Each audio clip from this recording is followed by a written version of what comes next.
Hello everyone, I am the storyteller and I am here to help you today. I know you use this video to fall asleep, so before that, like the video and subscribe to the channel. Also, where are you from and what time are you watching? Now get comfortable and relax.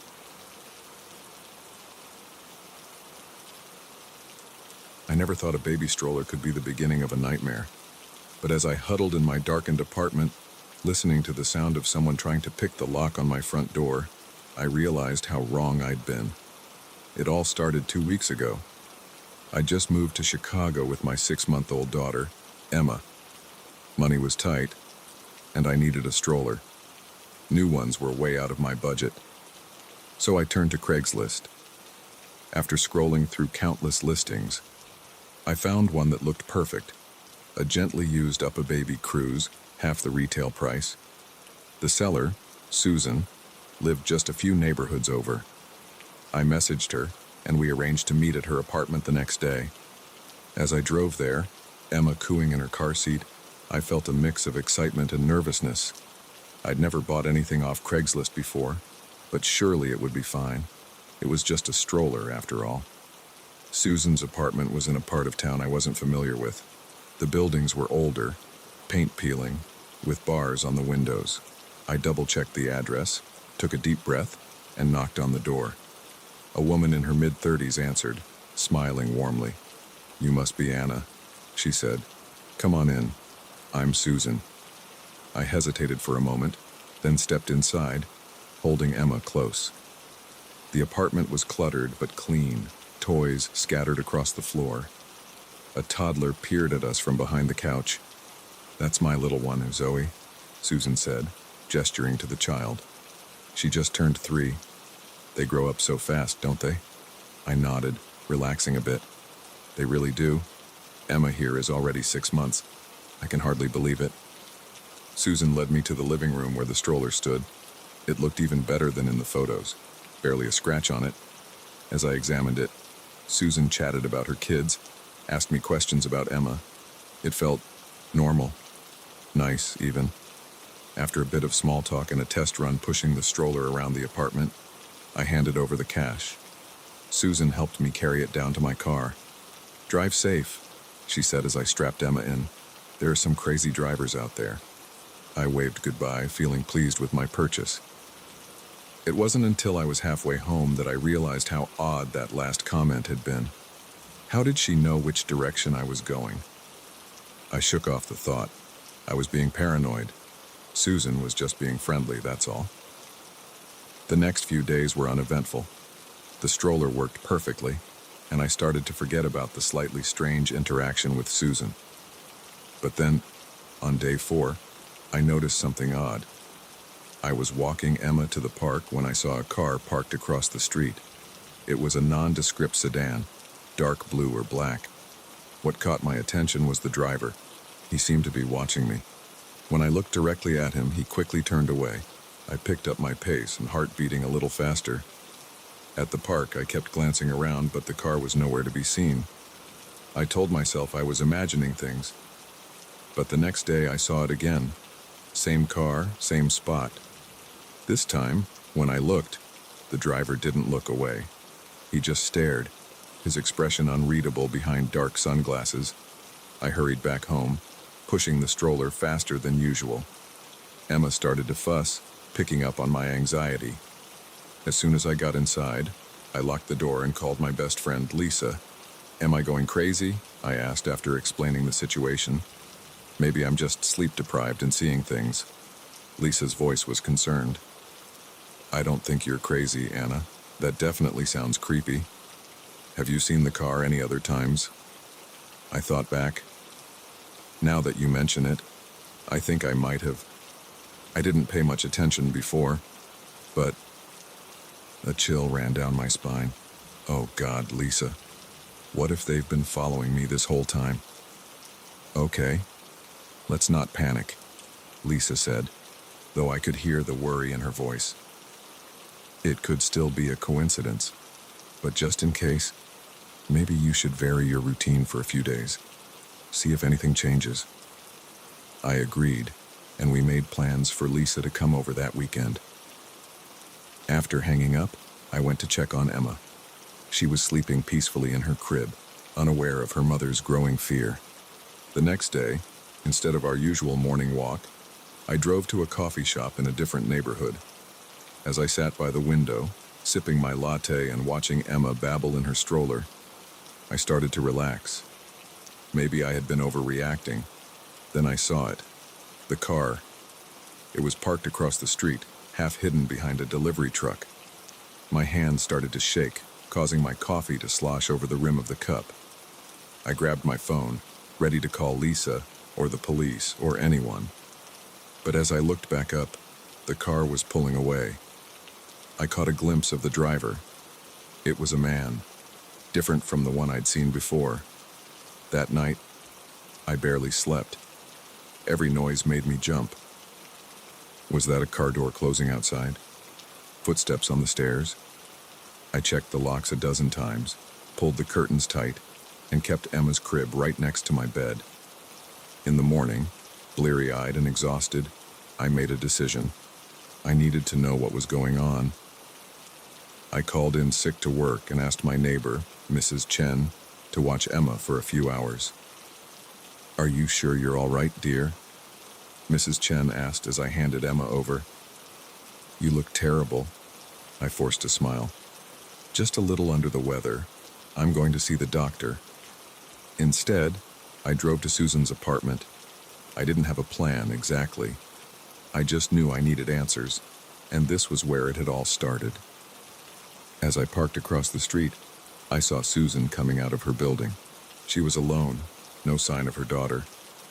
I slouched down in my seat, watching as she got into a car, the same dark sedan I'd been seeing everywhere. My heart pounded as I followed her. She drove to a rundown strip mall on the outskirts of the city. As she got out of her car, a man approached her. They talked for a few minutes, their body language tense. Then Susan handed him an envelope, and he gave her a small package in return. I couldn't believe what I was seeing. Was Susan involved in something illegal? And what did it have to do with me? I was so focused on Susan and the man that I didn't notice another car pulling up behind me until it was too late. A sharp tap on my window made me jump. A man with a hard face and cold eyes gestured for me to roll down the window. My hands shaking, I complied. "Is there a problem, officer?" I asked, though I was pretty sure he wasn't a cop. "Get out of the car," he said, his voice low and threatening. I considered making a run for it, but where would I go? Slowly, I opened the door and stepped out. The man grabbed my arm, his grip painfully tight. "You just couldn't leave well enough alone, could you?" he growled. "You had to go poking around." He started dragging me toward Susan's car. She was watching, her face a mask of guilt and fear. "Please," I begged. "I don't know what's going on. I have a baby at home. Please, just let me go." The man's grip tightened. "Shut up. You're coming with us." Suddenly, the sound of sirens filled the air. Police cars swarmed into the parking lot, officers jumping out with guns drawn. "Police! Freeze!" Everything happened so fast after that. The man tried to run but was tackled by an officer. Susan burst into tears, falling to her knees with her hands up. I stood there, shaking, as an officer approached me. "Are you Anna Thompson?" he asked. When I nodded, he continued. "We've been investigating this group for months. Your friend Lisa called us when you didn't return her calls. She was worried." I let out a sob of relief. Lisa, my wonderful, paranoid, life-saving best friend. Over the next few hours, I learned the truth. Susan was part of a criminal ring that used Craigslist to find targets for burglary and identity theft. The stroller had been bugged with a GPS tracker. They'd been following me, learning my routine, planning to rob me. As I sat in the police station, giving my statement, all I could think about was Emma, my beautiful, innocent daughter, who had unknowingly been in danger this whole time. When I finally got home, I hugged Emma so tight she started to squirm. Mrs. Chen hovered anxiously, full of questions I wasn't ready to answer.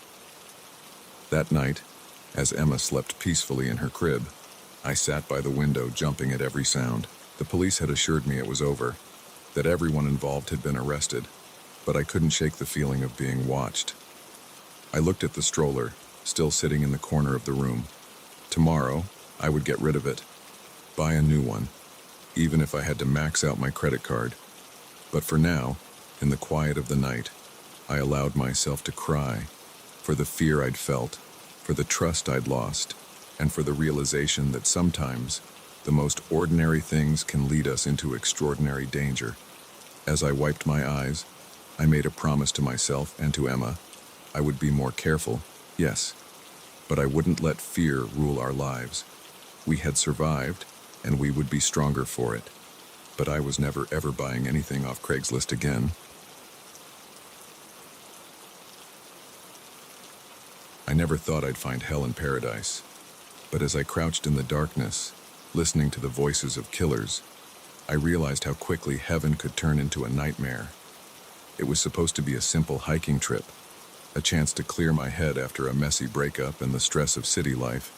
I'd always loved the outdoors, the peace and quiet of nature. So when I found a trail in a remote part of the Rockies, it seemed perfect. 3 days of solitude, just me and the wilderness. The first day was everything I'd hoped for. The air was crisp and clean, the views breathtaking. I hiked until my legs ached, setting up camp as the sun began to set. As I sat by my small fire, watching the stars appear one by one, I felt a sense of calm I hadn't experienced in years. It was on the second day that everything changed. I'd been hiking for hours, the trail becoming less defined as I ventured deeper into the wilderness. The trees seemed to grow thicker, the underbrush more dense. I was considering turning back when I saw it, a small clearing ahead, and in it, what looked like an old cabin. Curiosity got the better of me. I approached cautiously, my footsteps muffled by the thick carpet of pine needles. The cabin was weather-beaten, its wood gray with age. But as I got closer, I noticed something odd. The padlock on the door looked new, shiny against the weathered wood. I told myself I should leave, continue on my hike, but something held me there. Maybe it was the mystery of it, or maybe just the need for some form of human connection after a day and a half alone in the woods. I circled the cabin, peering in through grimy windows. The interior was dark, but I could make out shapes of furniture, a table, some chairs. It looked lived in, not abandoned as I'd first thought. As the sun began to set, I decided to make camp nearby. I told myself it was just to rest, but deep down, I knew I was hoping to catch a glimpse of whoever used this isolated cabin. I set up my tent a little ways off, hidden in a thick stand of trees. As darkness fell, I doused my fire and settled in for the night, my ears straining for any sound. Hours passed. I was on the edge of sleep when I heard it, the low rumble of an engine. My eyes snapped open, suddenly wide awake. The sound grew louder, and then I saw headlights cutting through the trees. Heart pounding, I unzipped my tent just enough to peer out. A large pickup truck pulled into the clearing, its headlights illuminating the cabin.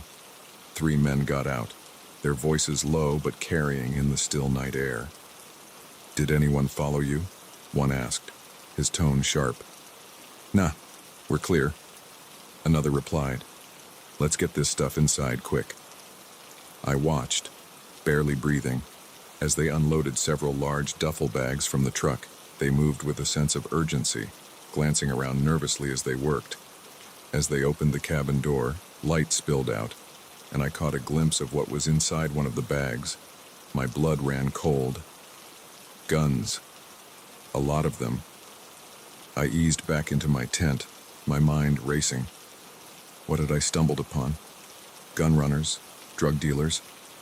Whatever it was, I knew I was in way over my head. I needed to leave, to get as far away from here as possible. But I was trapped.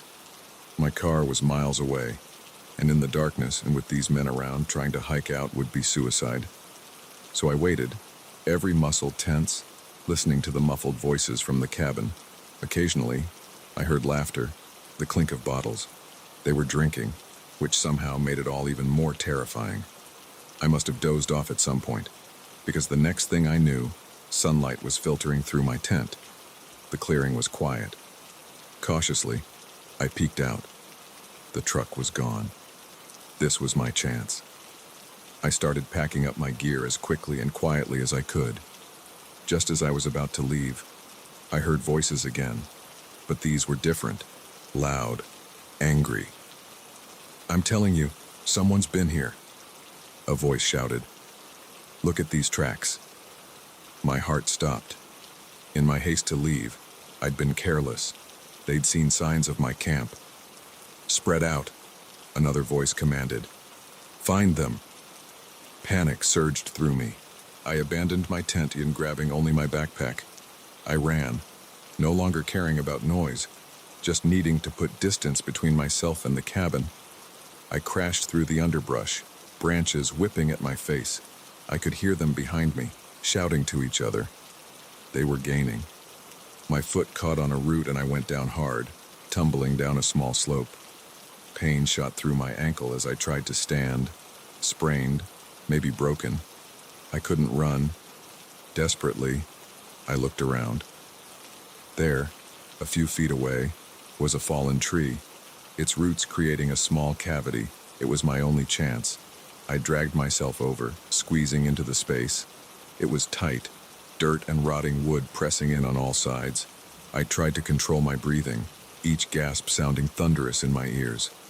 Footsteps approached, crunching on leaves and twigs. "Where are you, you little rat?" a voice growled, terrifyingly close. I closed my eyes, willing myself to disappear. The footsteps circled my hiding spot. Once, twice. "Anything," a voice called from a distance. "Nah," the man near me replied. "Trail goes cold here. Must have doubled back." "All right. Regroup at the cabin. We need to move everything. Now." The footsteps receded. Still, I didn't move. I don't know how long I lay there, every sound making me flinch. Hours, maybe. When I finally gathered the courage to peek out, the forest was quiet. No voices, no footsteps, just the normal sounds of birds and wind in the trees. Slowly, painfully, I extracted myself from the hiding spot. My whole body ached, my ankle throbbing. But I was alive. I limped through the forest, only vaguely aware of which direction I was going. My only thought was to put as much distance between myself and that cabin as possible. As the day wore on, my pace slowed. My ankle was swollen, each step agony. The forest seemed to go on forever, trees blurring together in a green haze. Just as despair was starting to set in, I heard it. The faint sound of running water, a stream. And where there was a stream, there might be a trail. I followed the sound, hope giving me a second wind. And there it was, a small stream, and beside it, a narrow but clear trail. I wanted to cry with relief. I started down the trail, my steps a little lighter despite the pain. As I walked, I started to hear something else. Voices. But not the harsh, angry voices from before. These were light, cheerful, the sound of laughter. I rounded a bend and there they were, a family, 2 parents and a couple of kids, setting up camp by the stream. They looked up as I approached, their smiles fading to concern as they took in my appearance. "Are you all right?" the father asked, already moving towards me. I opened my mouth to reply, but no words came out. Instead, to my horror and embarrassment, I burst into tears. The next few hours passed in a blur. The family, the Johnsons, were on a weekend camping trip. They gave me food, water, and first aid for my ankle. Mr. Johnson used a satellite phone to call for help. As we waited for the Rangers to arrive, I told them a version of what happened, leaving out the parts about guns and being chased. I said I'd gotten lost and hurt my ankle. They were sympathetic, the kids wide-eyed at my adventure. When the Rangers finally arrived, I was taken to a small clinic in the nearest town. As a paramedic checked my ankle, a police officer came to take my statement. This time, I told the whole story: the cabin, the men, the guns, the chase. The officer's face grew increasingly serious as I spoke. "You're lucky to be alive," he said when I finished. "We've been trying to track down this group for months. They're part of a large weapons smuggling operation." He asked me more questions, writing rapidly in his notebook. When he was done, he assured me they would investigate immediately. "We'll need you to stay in town for a few days," he said, "just until we can verify everything." I nodded, too exhausted to argue. As he left, a nurse came in with some painkillers. As they started to take effect, I felt myself drifting off. In my dreams, I was back in the forest, running from unseen pursuers. But this time, there was no hiding place, no fallen tree to crawl under. I woke with a start, my heart pounding. It took me a moment to remember where I was. The small clinic room was dark, moonlight streaming through the window. I was safe. But as I lay there, listening to the quiet beep of machines and the soft footsteps of nurses in the hallway, I knew something had changed. The forest, once a place of peace and refuge, now held a darker meaning. I thought about the hike I'd planned, the solitude I'd craved. It seemed naive now, almost laughable. In seeking to escape the complexities of city life, I'd stumbled into a nightmare far worse than anything I'd left behind. As I drifted back to sleep, one thought kept circling in my mind. Sometimes, the real dangers aren't in the world we're trying to escape, but in the one we're running towards. And paradise, I'd learned, can hide the darkest secrets of all.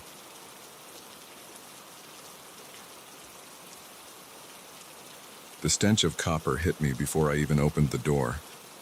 In that moment, I knew this wasn't going to be a routine welfare check, but nothing could have prepared me for the horror that awaited inside that isolated farmhouse. My name is Sarah, and I've been a social worker for over a decade. I've seen my fair share of difficult situations: abuse, neglect, poverty. But what I encountered that day shook me to my core. It started like any other case. A concerned neighbor had called, reporting that they hadn't seen the Johnson family in days. The Johnsons were a quiet bunch: mom, dad, and 2 kids. They lived on a small farm about an hour outside the city, keeping to themselves mostly. It wasn't unusual for rural families to go days without seeing neighbors, but something about this call felt different. As I drove down the long, dusty road leading to the farmhouse, an uneasy feeling settled in my stomach. The usually picturesque countryside seemed ominous, shadows stretching long in the late afternoon sun. I tried to shake off the feeling, chalking it up to an overactive imagination. I pulled up to the house, gravel crunching under my tires. The place looked wrong. Curtains drawn tight, no sign of the usual farm activity. The old pickup truck that was always parked out front was missing. Taking a deep breath, I stepped out of my car. The air was thick and still, not even a breeze to rustle the overgrown grass. As I approached the porch, I noticed scratch marks on the front door, deep gouges in the wood, as if someone or something had been desperately trying to get in or out. I knocked, the sound echoing ominously. "Hello, Mr. and Mrs. Johnson. It's Sarah from Social Services. Just here for a check-in." No response. I knocked again, louder this time. Still nothing. Protocol dictated that I should leave if no one answered, but something kept me there. Call it intuition or foolishness, but I couldn't shake the feeling that something was terribly wrong. I tried the door handle. To my surprise, it turned easily. As the door swung open, that coppery smell hit me full force. I gagged, my hand flying to my mouth. "Hello?" I called out again, my voice shaky. "Is anyone home?"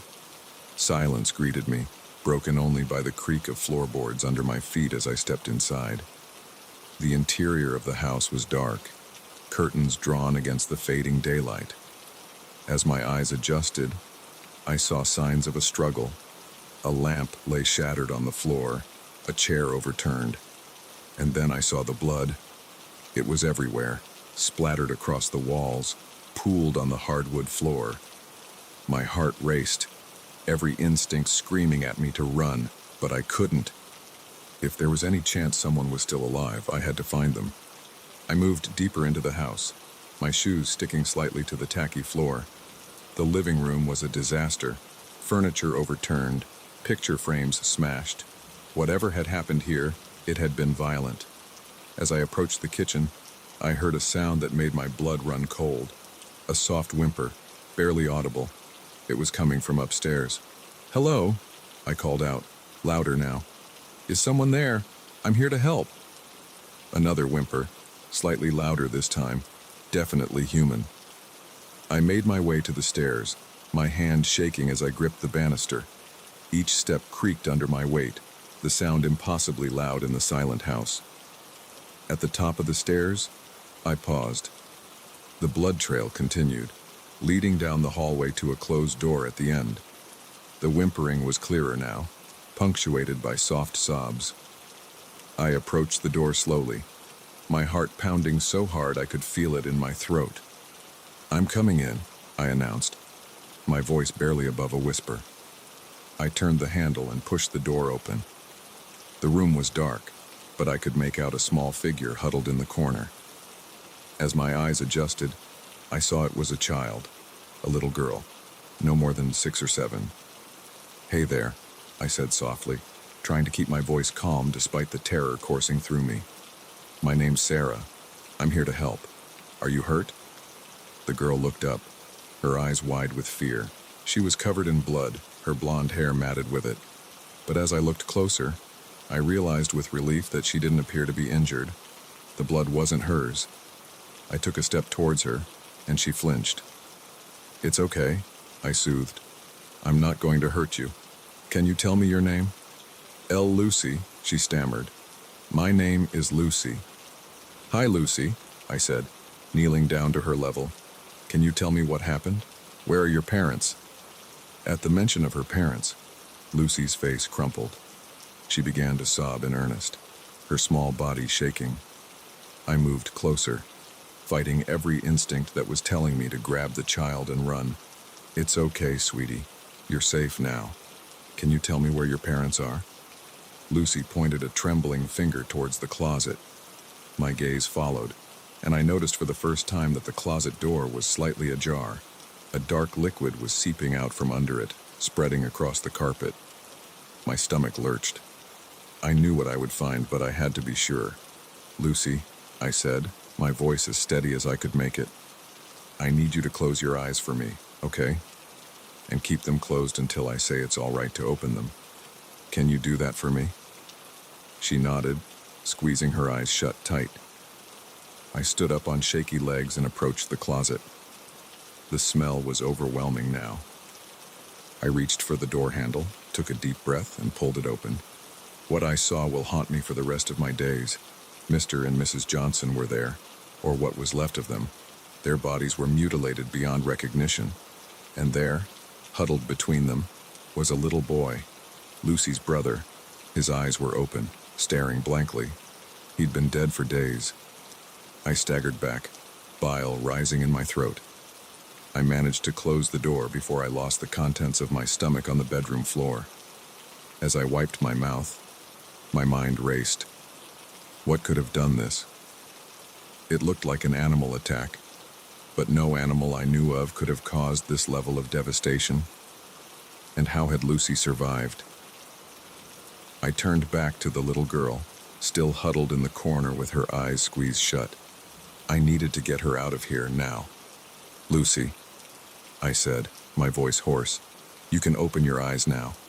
We're going to leave, okay? I'm going to take you somewhere safe." She nodded, her eyes fluttering open. I held out my hand, and after a moment's hesitation, she took it. As we made our way downstairs, I pulled out my phone to call the police. No signal, of course. We stepped outside, the fresh air a blessed relief from the horror inside. I led Lucy to my car, helping her into the back seat. As I closed the door, I heard something that made my heart stop. A low, guttural growl. I turned slowly, my eyes scanning the overgrown field beside the house. There, at the edge of the tall grass, I saw movement, something large, moving on all fours. In the fading light, I caught a glimpse of matted fur, of long, sharp claws, and eyes, glowing in the twilight, fixed directly on me. I didn't think, I didn't breathe, I just moved. I yanked open the driver's door, threw myself inside, and turned the key. The engine roared to life just as the creature burst from the grass, charging towards us.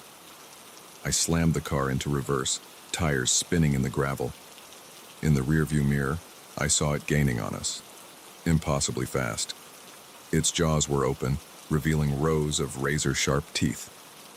We hit the road, and I shifted into drive, flooring the accelerator. The creature was right behind us, so close I could hear its claws scraping against the trunk. "Hold on, Lucy!"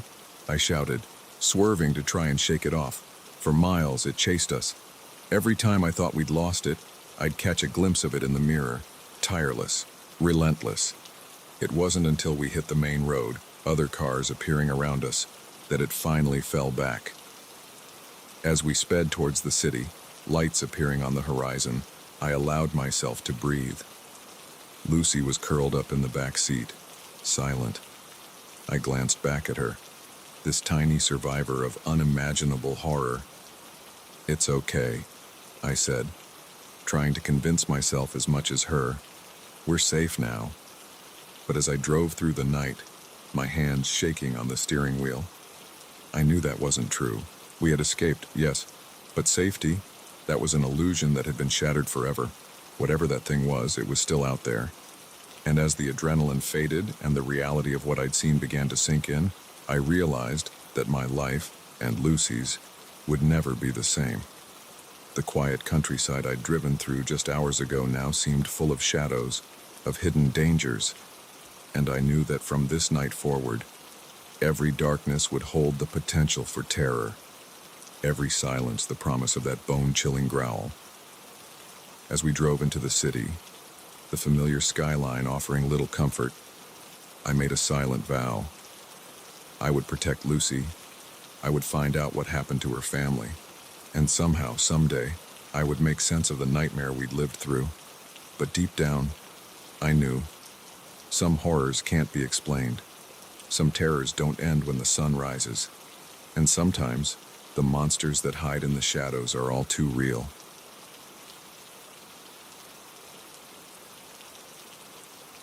The day I stopped a child trafficking ring started like any other shift at the beach.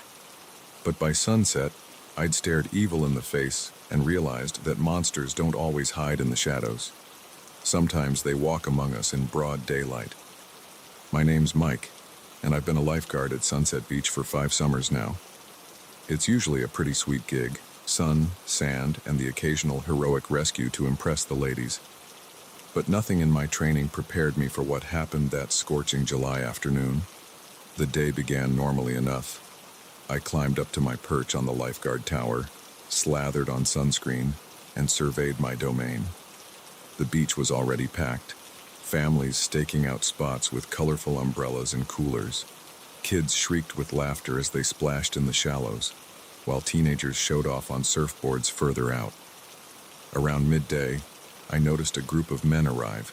There were 4 of them, all in their late 30s or early 40s. Something about them seemed off from the get-go. They were dressed too nicely for the beach, button-up shirts and pressed khakis instead of swim trunks and tank tops. And unlike everyone else soaking up the sun, they huddled together in the shade of a large umbrella.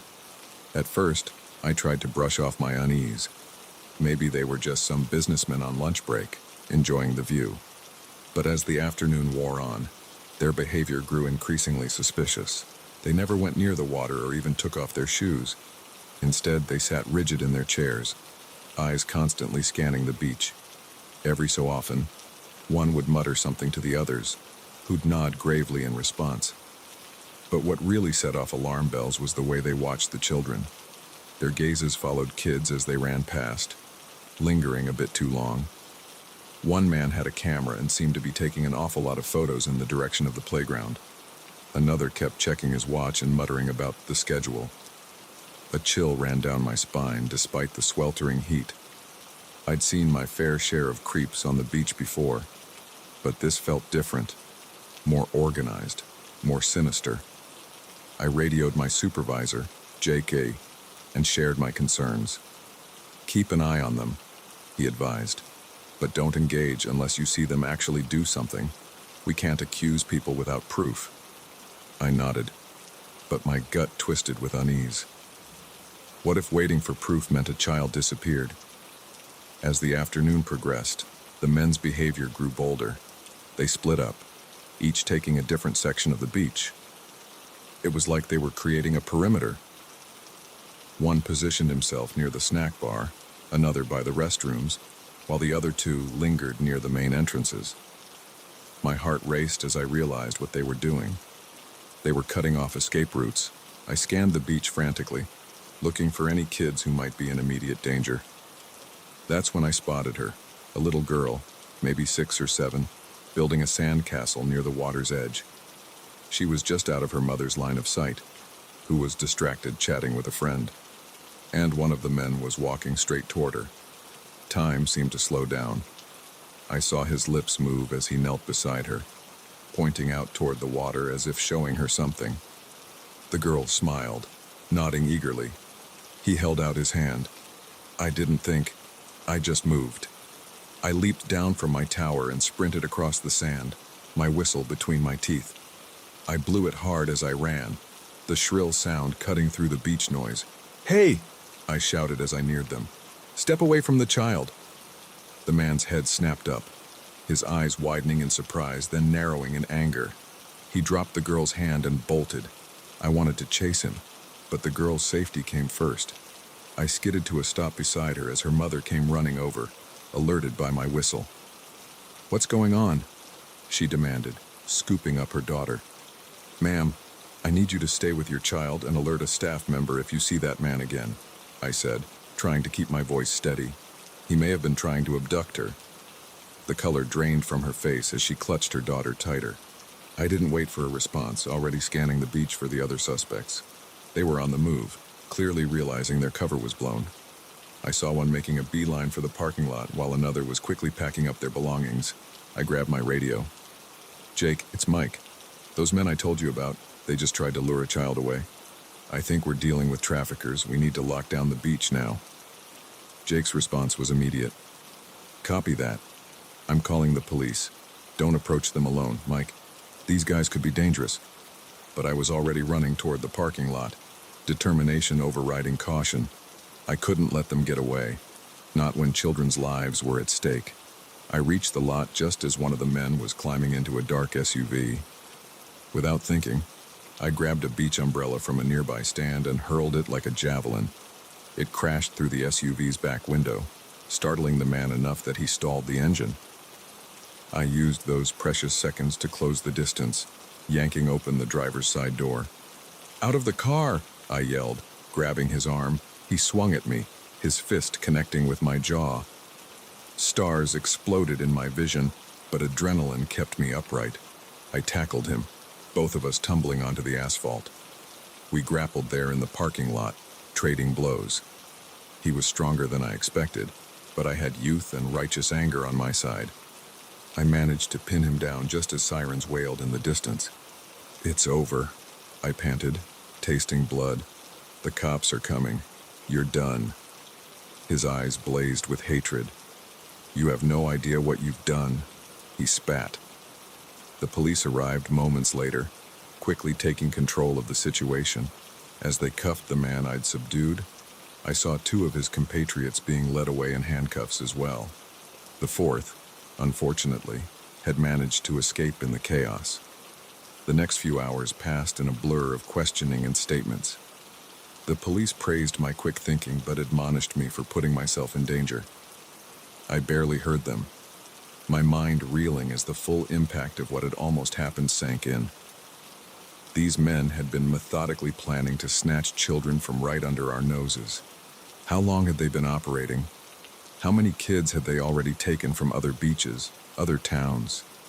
As the sun began to set, casting long shadows across the now empty beach, a detective pulled me aside.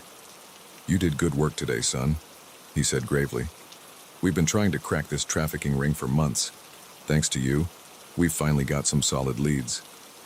I nodded, a lump forming in my throat.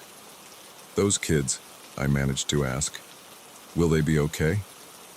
The detective's expression softened. The ones here today, yes, thanks to you. But there are others out there who still need saving. This is bigger than just one beach, I'm afraid. His words hit me like a punch to the gut. I looked out over the darkening water, thinking of all the children who might be out there, scared and alone, and I made a decision. How can I help? I asked, turning back to the detective. I want to do more. He studied me for a moment, then nodded. We could use someone with your instincts and dedication. It won't be easy, and it's sure as hell not as glamorous as being a lifeguard. But if you're serious, come down to the station tomorrow. We'll talk. That night, as I lay in bed replaying the day's events, I knew my life had changed irrevocably. The beach I'd loved, the job I'd enjoyed, they suddenly seemed trivial in the face of the darkness I'd glimpsed. I thought of that little girl, of how close she'd come to being snatched away from everything she knew and loved. And I thought of all the other children out there who might not be as lucky. Sleep eluded me as I wrestled with the weight of my new knowledge. The world suddenly seemed a much darker, more dangerous place. But as I watched the first rays of dawn creep across my ceiling, I felt a steely resolve settle in my chest. I couldn't unsee what I'd witnessed. I couldn't unhear that man's chilling words, but I could use this experience, this anger and determination, to make a difference. As I got up to face the new day, I knew my time as a carefree lifeguard was over. A different kind of vigilance was needed now. The monsters were real, hiding in plain sight, and someone had to stand against them. Today, I'd stop being just a guardian of the beach.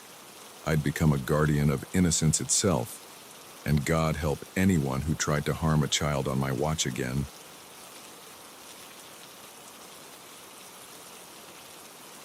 I never thought a dusty old box would be the key to unlocking a world of danger and intrigue. But as I crouched in the shadows, listening to the voices of ruthless smugglers, I realized that some treasures are better left buried. My name is Dr. Amelia Carter, and I'm an archaeologist specializing in ancient Egyptian artifacts. I've spent years studying hieroglyphs and piecing together the mysteries of the past.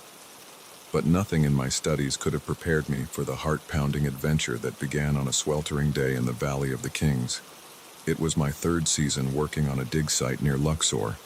The heat was oppressive, the sun beating down mercilessly as my team and I carefully excavated a promising area.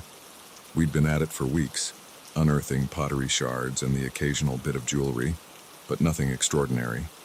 That all changed when my trowel hit something solid. "Hey guys," I called out, excitement bubbling in my voice. "I think I've found something." My colleagues gathered around as I carefully brushed away the sand. Slowly, the object began to take shape, a small wooden box, intricately carved with symbols I didn't recognize.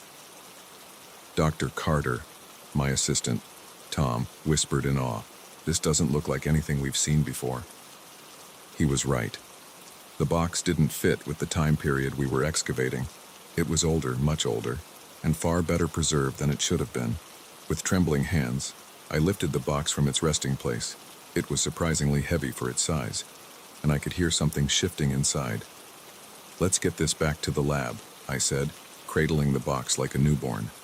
"We need to document everything before we open it." Back at our makeshift lab, we carefully photographed and measured the box. The hieroglyphs were unlike any I'd seen before, a mixture of known symbols and completely foreign ones. It was maddening. I could almost understand it, but crucial pieces were missing. As the sun set, casting long shadows across the desert, we finally prepared to open the box. My heart raced as I carefully lifted the lid. Inside, nestled on a bed of what looked like silk, were several small artifacts. A golden scarab beetle, its eyes made of deep red gems, a set of small tools, their purpose unclear, and most intriguingly, a collection of papyrus scrolls. miraculously preserved. This is incredible, I breathed, carefully unrolling one of the scrolls. The writing was crisp and clear, as if it had been penned yesterday instead of thousands of years ago. This could change everything we know about ancient Egyptian culture. We worked late into the night, cataloging and photographing each item. It wasn't until the early hours of the morning that I finally collapsed into my cot, my mind whirling with the possibilities this discovery presented. The next few days were a blur of excitement and research. We kept the find under wraps, not wanting to alert the media until we had a better understanding of what we were dealing with. But as I delved deeper into translating the scrolls, a sense of unease began to grow. The texts spoke of hidden temples, of rituals and powers that defied explanation, and more worryingly, of a group dedicated to protecting these secrets at all costs. It was on the 5th night after our discovery that things took a dark turn. I was working late in the lab, poring over one of the scrolls, when I heard voices outside, angry voices, speaking in hushed tones. Curiosity got the better of me. I crept to the window, peeking out from behind the curtain. What I saw made my blood run cold. 2 men, dressed in dark clothes, were arguing with one of our local workers. I couldn't make out what they were saying, but their body language was clear. They were threatening him. I watched, heart pounding, as they pressed something into the worker's hand.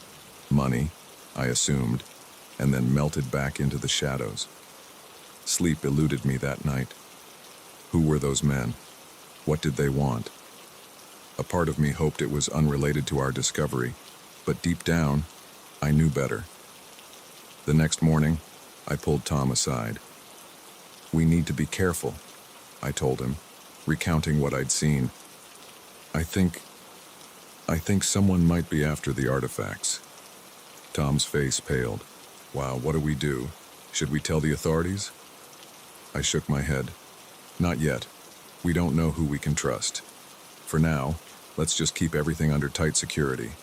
Don't let anyone near the artifacts unless I'm present." But despite our precautions, the atmosphere at the dig site changed. I felt eyes on me constantly. Whispered conversations would stop abruptly when I approached. And then, items started to go missing. Small things at first. A notebook here, a tool there. But it was enough to set me on edge. It all came to a head a week later. I was working late again, trying to decipher a particularly tricky passage in one of the scrolls. The lab was quiet, everyone else having retired for the night. A noise outside made me jump. Footsteps, trying to be quiet but failing in the stillness of the night. I quickly turned off my lamp and ducked behind a large crate, my heart thundering in my chest. The door creaked open. 2 figures slipped inside, their faces obscured by the darkness. They moved with purpose, heading straight for the safe where we kept the artifacts. "Hurry up," one of them hissed. "We need to get this done before anyone notices." I watched in horror as they expertly cracked the safe, pulling out the box and its precious contents. They worked quickly, transferring everything into a backpack. I must have made a noise, a gasp, a shifting of my weight.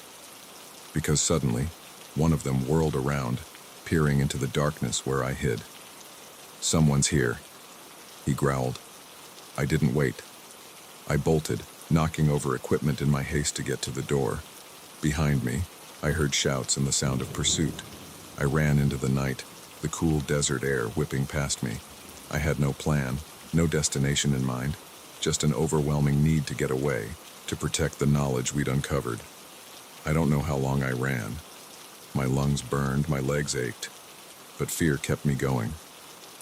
Eventually, I found myself in a small copse of trees, an oasis in the desert. Collapsing behind a large rock, I tried to catch my breath and think. What could I do? Who could I trust? As if in answer to my unspoken questions, I heard the rumble of an approaching vehicle. Peering out from my hiding spot, I saw a Jeep pull up. Tom jumped out, looking frantic. "Dr. Carter," he called out. "Are you here? It's me, Tom. You're in danger." Relief flooded through me. I stumbled out from behind the rock. Tom, thank God. They took the artifacts. We need to... My words died in my throat.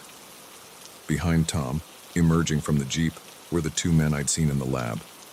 Tom's face fell. "I'm so sorry, Dr. Carter," he said, his voice heavy with regret. "They have my family. I didn't have a choice." I backed away, my mind reeling with betrayal, but there was nowhere to run. The men approached, their expressions grim. "Dr. Carter," one of them said, his voice surprisingly gentle, "we don't want to hurt you, but you've stumbled onto something bigger than you can imagine, something that needs to stay hidden." "Who are you?" I demanded, trying to keep the fear out of my voice. "We're keepers of an ancient secret," the other man replied. "The artifacts you found, they're part of something dangerous, something that could upset the balance of the world if it fell into the wrong hands." I wanted to laugh. It sounded absurd, like something out of a movie. But the gravity in their eyes, the way Tom wouldn't meet my gaze, it made a horrifying kind of sense. "What happens now?" I asked, my voice barely a whisper. The first man sighed.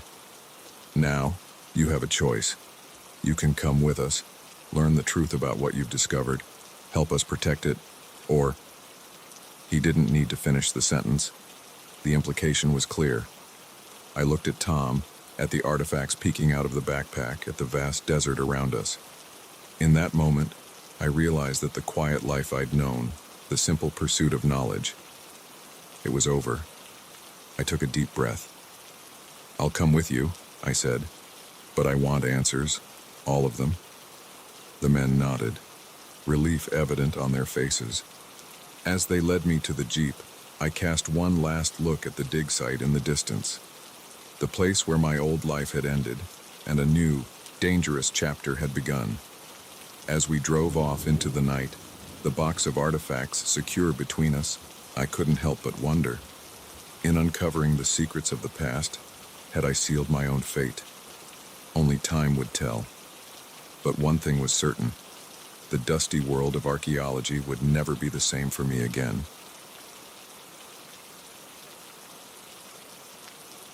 I always thought I was a good judge of character. But on that rainy night, as the stranger in my passenger seat revealed his true nature, I realized how deadly wrong I could be. My name's Sarah, and I've been driving for a rideshare company for about a year now. It's not glamorous, but it pays the bills and lets me meet all sorts of interesting people.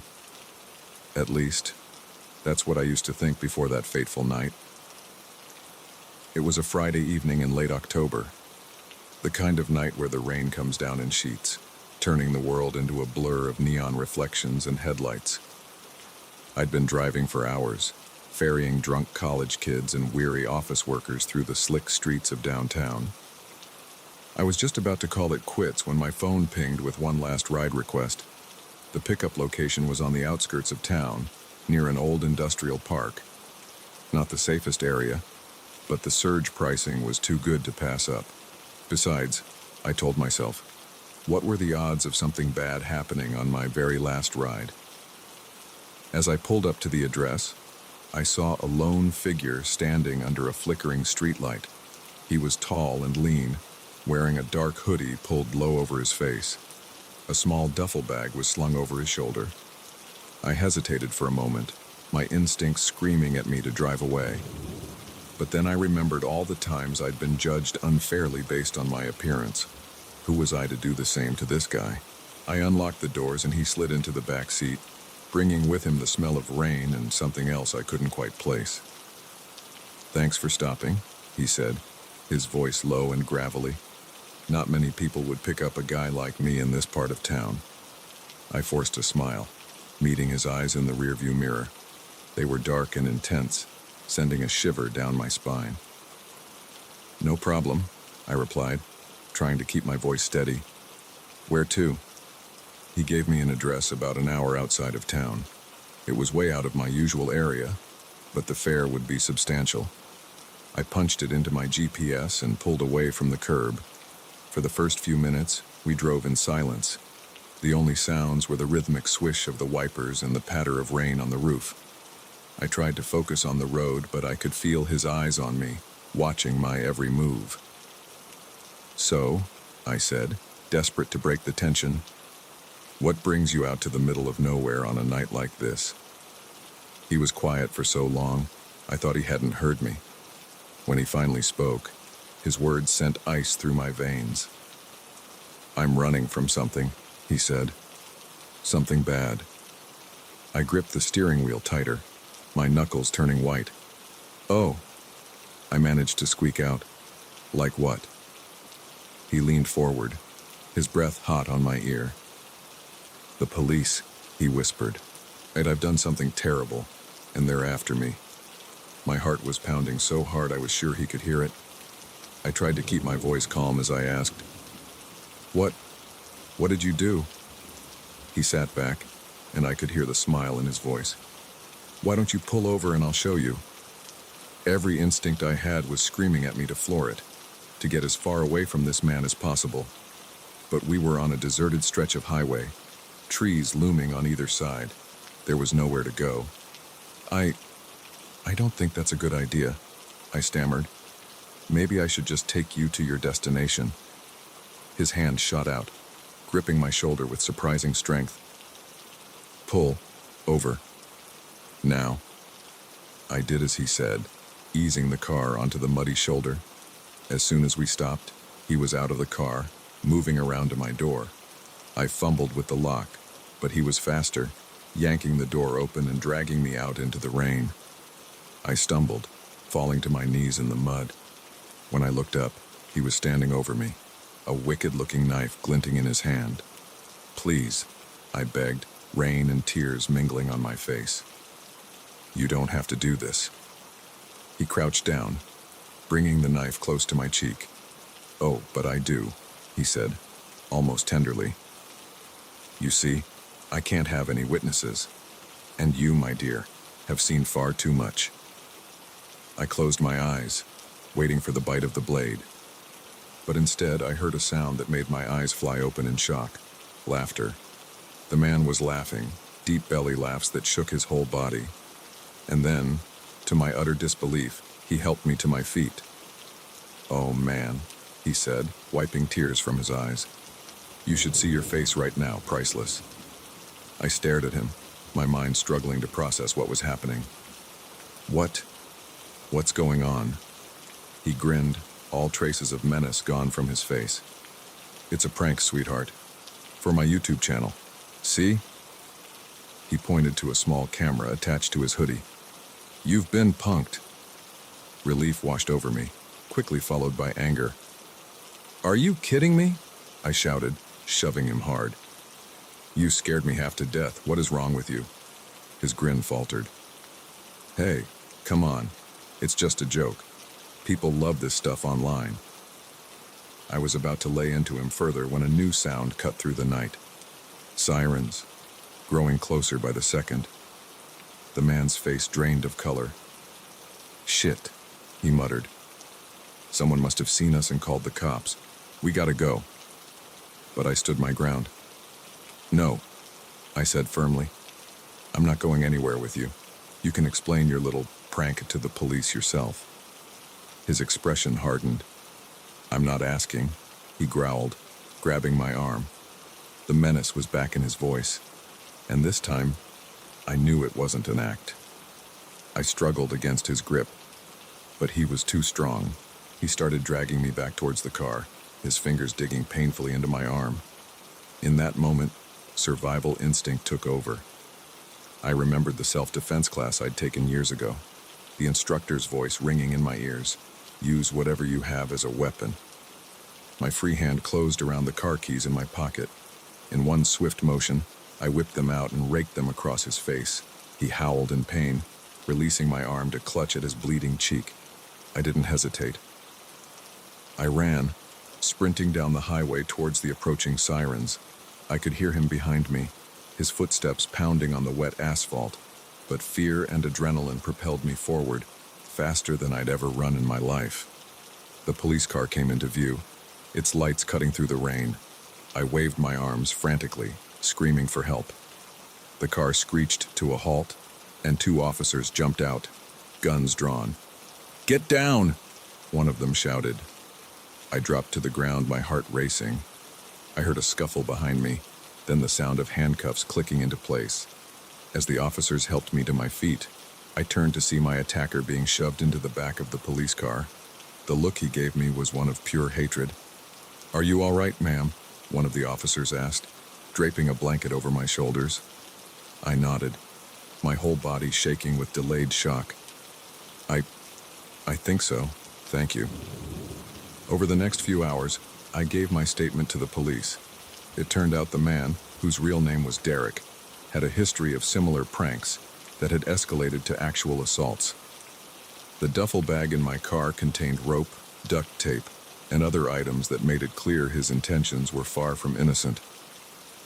As I sat in the police station, sipping lukewarm coffee and trying to process everything that had happened, a detective approached me. "Ms. Johnson," he said gently, "I know this has been a traumatic experience, but I want you to know that you likely saved lives tonight. We've been tracking this guy for months, but he always managed to stay one step ahead. Thanks to you, he's finally off the streets." His words should have made me feel better, but all I felt was numb. The realization of how close I'd come to becoming another statistic, another tragic headline, was overwhelming. In the days and weeks that followed, I struggled to return to normal life. Every time I got behind the wheel, I found myself checking and rechecking the locks. Every passenger became a potential threat. But slowly, with the help of therapy and the support of my friends and family, I began to heal. I learned that trusting my instincts wasn't the same as judging people unfairly, that it was okay to prioritize my safety over being polite. I never drove for the rideshare company again. Instead, I channeled my experience into advocating for stronger safety measures for drivers and passengers alike. I shared my story, hoping to help others trust their gut and stay safe. That rainy night changed me forever. But it also showed me a strength I never knew I had, and while I'll always be more cautious now, I refuse to let fear rule my life. After all, for every Derek in the world, there are countless good people, and that's a truth worth remembering, even on the darkest, rainiest nights.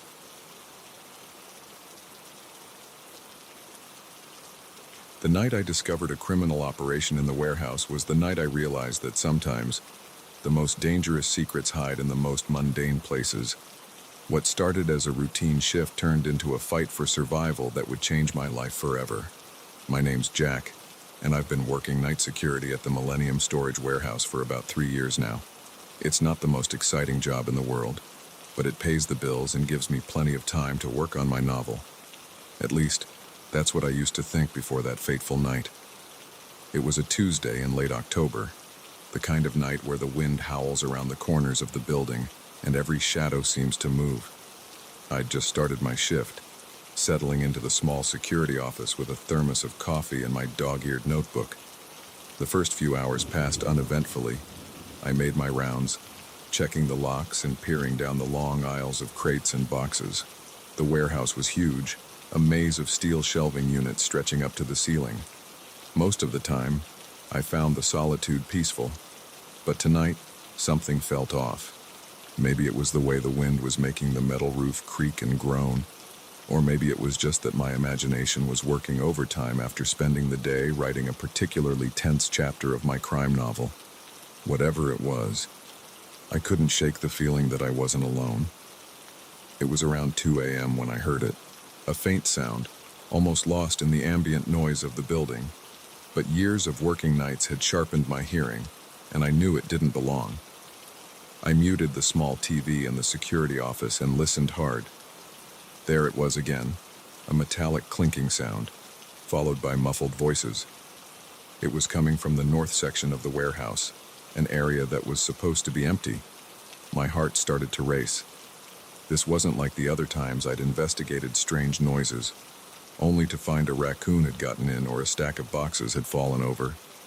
This was different. This was human.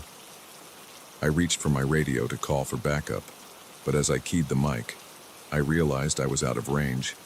The north section was the farthest point from the security office, and the signal couldn't penetrate the maze of metal shelving. I had a choice to make. I could go back to the office and call the police, potentially letting whoever was in here get away. Or I could investigate myself and gather evidence. Looking back, I know I should have called the cops. But in that moment, fueled by adrenaline and maybe a little too much confidence from writing about fictional heroics, I decided to check it out myself. I grabbed my flashlight and made my way towards the north section, moving as quietly as I could. The voices grew louder as I approached, and I could make out snatches of conversation. "Hurry up, we don't have all night," one voice hissed. "I'm going as fast as I can," another replied. "This stuff is heavy." I crept closer, my heart pounding so loud I was sure they'd hear it. As I rounded a corner, I saw them. 5 men, all dressed in dark clothing, loading crates onto a forklift. I recognized one of the crates. It had come in last week, marked as electronic components and for a local tech company. But as I watched, one of the men pried it open, revealing rows of weapons inside. My blood ran cold. This wasn't just a simple burglary. This was something much bigger, much more dangerous. I must have gasped or made some small noise, because suddenly one of the men looked up. Our eyes met, and for a split second, the world seemed to freeze. Then all hell broke loose. "We've got company," the man shouted, reaching for something at his waist. I didn't wait to see what it was. I turned and ran, my feet pounding on the concrete floor.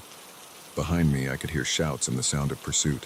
I weaved through the aisles, trying to lose them in the labyrinth of shelves. But they knew the layout too well. Every turn I took, it seemed like one of them was there, cutting off my escape. I found myself cornered in a dead-end aisle, the sounds of footsteps closing in from both sides. Desperate, I looked around for anything I could use as a weapon or a hiding place. That's when I saw it, a small gap between 2 massive crates, just big enough for me to squeeze through. Without hesitation, I dove in, scraping my arms and legs on the rough wood. I held my breath as the men ran past my hiding spot, their flashlight beams sweeping the area. For a moment, I thought I was safe.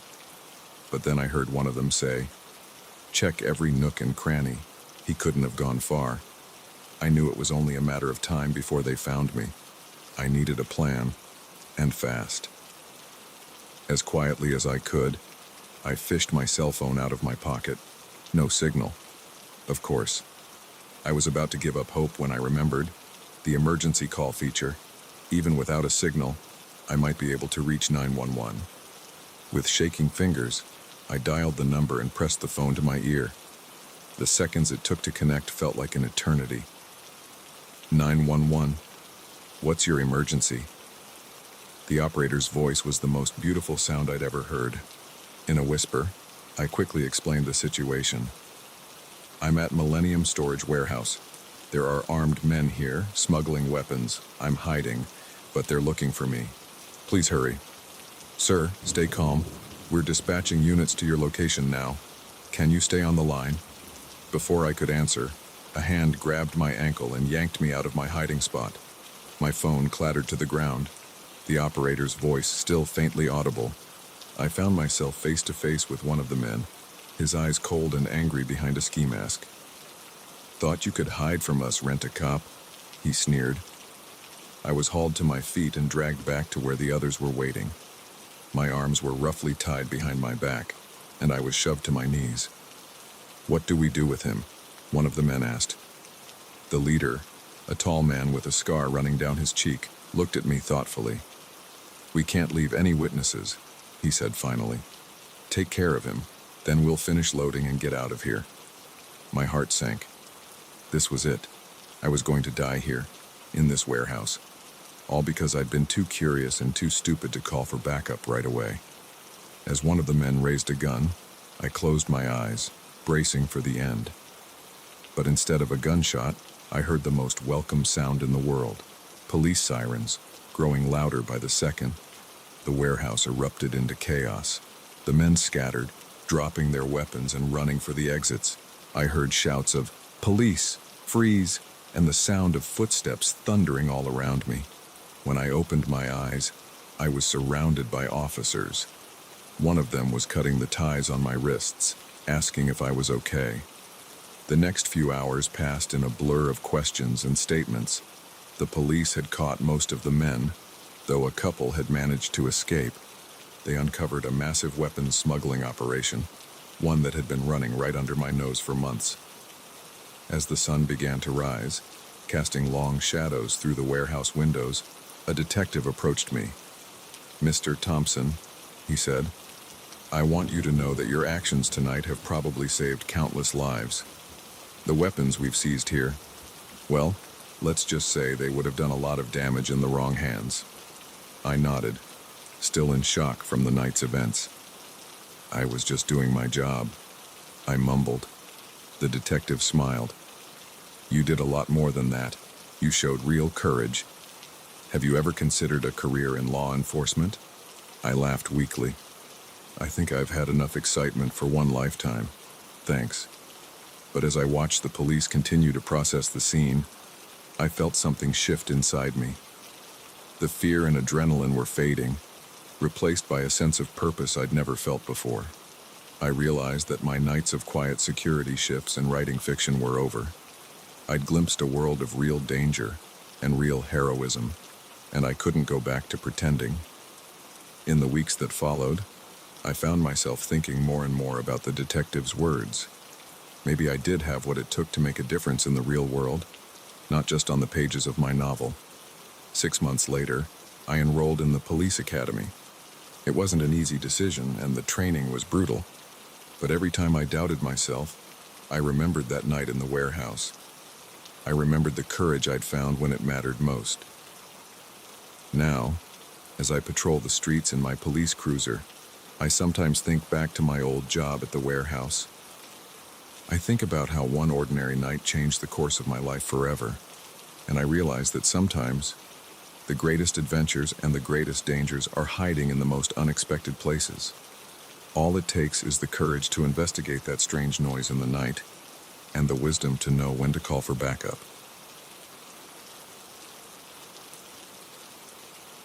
I never thought a cheap motel room would become my own personal hell, but as I huddled in the bathroom, listening to the sound of someone picking the lock, I realized that sometimes the most dangerous predators hide behind the friendliest smiles. "My name's Mike, and I'm a traveling salesman." Yeah, I know. It sounds like the setup for a bad joke. But it's my life. Driving from town to town, staying in one dingy motel after another. You get used to it after a while. Or at least, I thought I had. It was a Tuesday night in late October when I pulled into the parking lot of the Starlight Motel. The neon sign flickered weakly, half the bulbs burnt out. But it was cheap, and I was tired after a long day of rejections and slammed doors. The guy at the front desk looked like he'd been there since the motel opened, probably sometime in the 70s. He had that overly friendly demeanor that always puts me on edge, asking too many questions as he checked me in. "So, what brings you to our little town, Mr. Johnson?" he asked, his smile never quite reaching his eyes. "Just passing through," I replied, trying to keep it vague. "Got some business in the next county over." He nodded, a little too enthusiastically. Of course. Lot of salesmen come through here. Always on the move, aren't you? Must be lonely." I forced a laugh, eager to get to my room and away from his probing questions. Wyatt, it has its moments, but hey, that's the job. He handed me the key, an actual metal key, not one of those electronic cards. "Well, you enjoy your stay now. If you need anything at all, just let old Bob know." I thanked him and headed to my room, trying to shake off the uneasy feeling his attention had given me. The room was about what you'd expect: musty smell, faded wallpaper, a TV that had seen better days. But the bed looked clean enough, and that was all I really cared about. I dropped my bags and flopped onto the bed, not even bothering to take off my shoes. I must have dozed off, because the next thing I knew, I was jolted awake by a knock at the door. Groggy and disoriented, I stumbled to answer it. Bob stood there, that same too-wide smile on his face. "Sorry to bother you, Mr. Johnson," he said, not sounding sorry at all. Just wanted to check if everything was all right. Noticed your car had a flat tire. I blinked, confusion giving way to alarm. What? But I just drove in. How could... Oh, these things happen. He cut me off smoothly. Tell you what, why don't you come take a look? I'm pretty handy with cars, might be able to help you out. Every instinct I had was screaming at me not to go with him, but I was still half asleep, and the thought of being stranded with a flat tire in the morning was enough to override my caution. Sure, I said, grabbing my jacket. Lead the way. We walked out to the parking lot, the night air chilly against my face. As we approached my car, I noticed something odd. All the tires looked fine. I turned to Bob, my mouth open to question him, when I saw the glint of metal in his hand. Before I could react, something hard connected with the side of my head. The world spun, then went black. I came to slowly, my head pounding. As my vision cleared, I realized I was back in my motel room, tied to a chair. Bob stood in front of me, that friendly smile now twisted into something sinister. Well, he chuckled. Sleeping Beauty awakes. You know, Mr. Johnson, you salesmen are all the same. So trusting, so easy to lure. Fear clawed at my throat as the reality of my situation sank in. What do you want from me? Bob's eyes glittered with a mix of greed and madness. Oh, it's not about what I want. It's about what you have. You see, salesmen always carry cash, always have something valuable in those fancy little sample cases of yours. He moved to my bags, rifling through them with practiced ease. But that's not all, he continued, almost conversationally. You're also perfect victims, always on the move. No one misses you for days, sometimes weeks. My blood ran cold as I realized the implications of his words. How many others had fallen into this trap? How many lives had ended in this very room? As Bob continued to search my belongings, I tested my bonds. The ropes were tight, but there was a slight give in the one around my right wrist. If I could just... Don't bother, Bob said, not even turning around. I've done this enough times to know how to tie a knot. Panic threatened to overwhelm me, but I forced it down. I needed to think, to find a way out of this. Listen, I said, trying to keep my voice steady. You don't have to do this. I won't tell anyone. Just take my money and let me go. Bob turned to me, shaking his head with mock sadness. Now, you know I can't do that. Can't have you running to the cops, can I? No. I'm afraid this is where your journey ends, Mr. Johnson. He pulled out a wicked-looking knife, the blade catching the dim light. But don't worry, I'll make it quick. I'm not a monster after all. As he approached me, knife raised, something in me snapped. With strength born of desperation, I threw myself backwards, chair and all. I crashed to the floor, the impact sending shock waves of pain through my body. But it also loosened the ropes just enough. Bob lunged at me, but I managed to roll away, my right hand now free. I grabbed the nearest object, a table lamp, and swung it with all my might. It connected with Bob's head with a sickening crunch, and he went down hard. For a moment, I just lay there, gasping for breath, then moving as quickly as I could with my limbs still partially bound, I worked to free myself completely. Once loose, I didn't waste any time. I grabbed my wallet and car keys, not bothering with the rest of my belongings. As I ran for the door, I heard Bob groan. He was starting to come around. I burst out of the room and sprinted for my car, fumbling with the keys. Behind me, I could hear Bob shouting, his footsteps pounding on the pavement. I threw myself into the driver's seat, jammed the key into the ignition, and peeled out of the parking lot in a spray of gravel. In my rearview mirror, I saw Bob standing in the middle of the road, his face a mask of rage. I drove for hours, my hands shaking on the steering wheel, expecting at any moment to see headlights gaining on me. It wasn't until the sun started to rise that I finally allowed myself to relax slightly. I pulled into a busy truck stop, my mind racing. I needed to call the police, but a part of me was terrified they wouldn't believe me. What if Bob had friends in law enforcement, What if this was all part of some bigger operation? In the end, I decided to keep driving. I crossed state lines, only stopping when absolutely necessary. It wasn't until I was 3 states away that I finally worked up the courage to go to the police. The detective who took my statement listened with a grim expression. "You're not the first to report something like this," he said when I finished. "We've had similar stories from other travelers. But you're the first to get away and be able to identify the perpetrator." Over the next few weeks, I worked with the police, helping them build a case against Bob and the Starlight Motel. It turned out I was right. It was part of a larger operation. Bob was just one cog in a machine that had been preying on travelers for years. When they finally made the arrests, I felt a weight lift off my shoulders. But the relief was short-lived. The experience had changed me in ways I was only beginning to understand. I couldn't go back to my old job.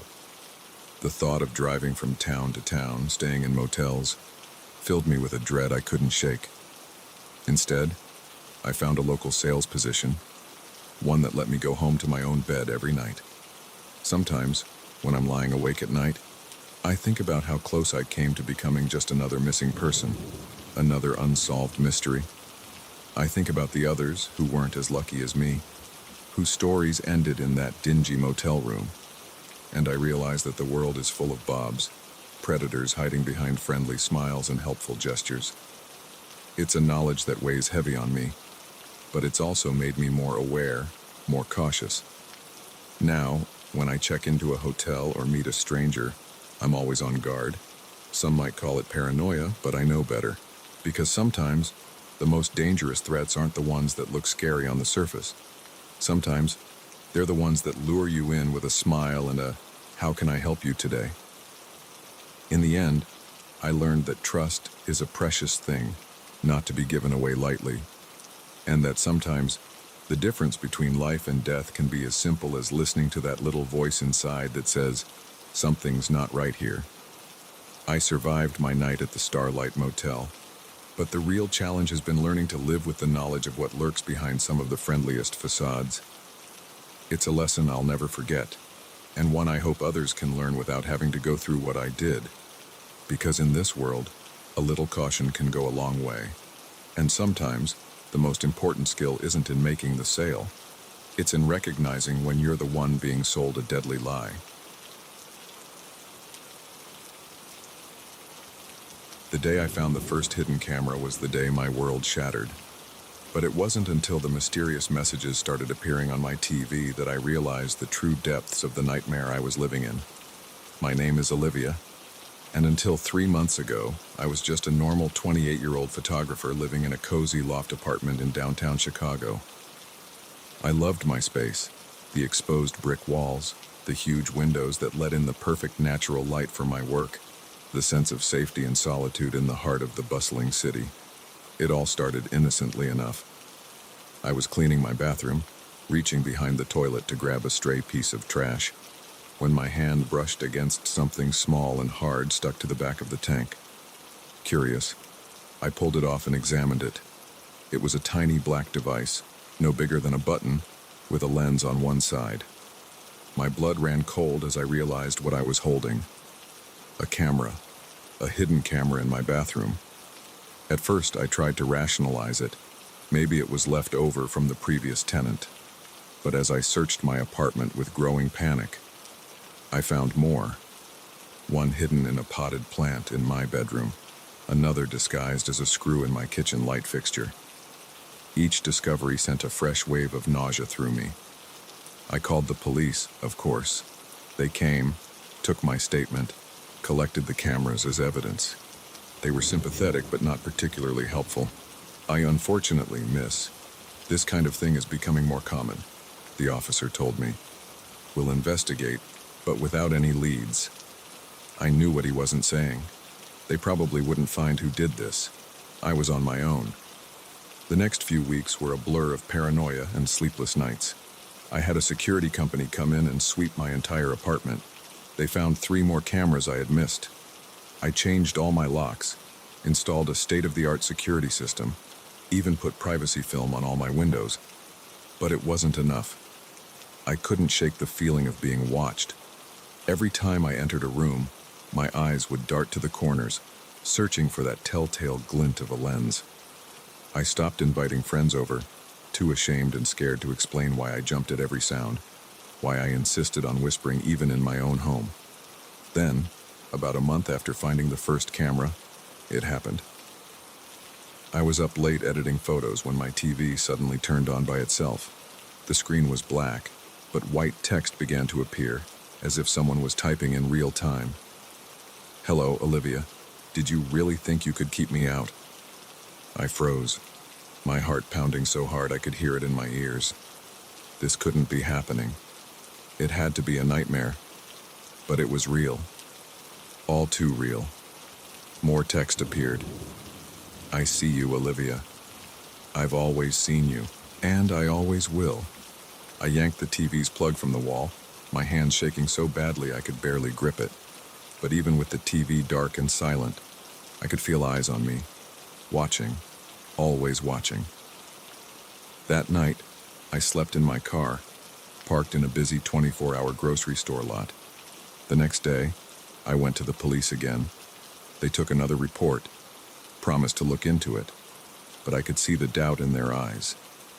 Without proof, without the message still on my TV, it was just the word of an increasingly paranoid woman. I tried to go about my life as normally as possible.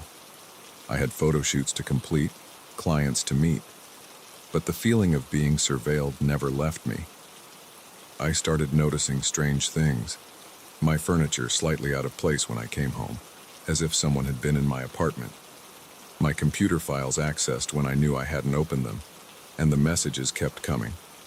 Sometimes on my TV, sometimes on my computer. Always taunting, always reminding me that I was being watched.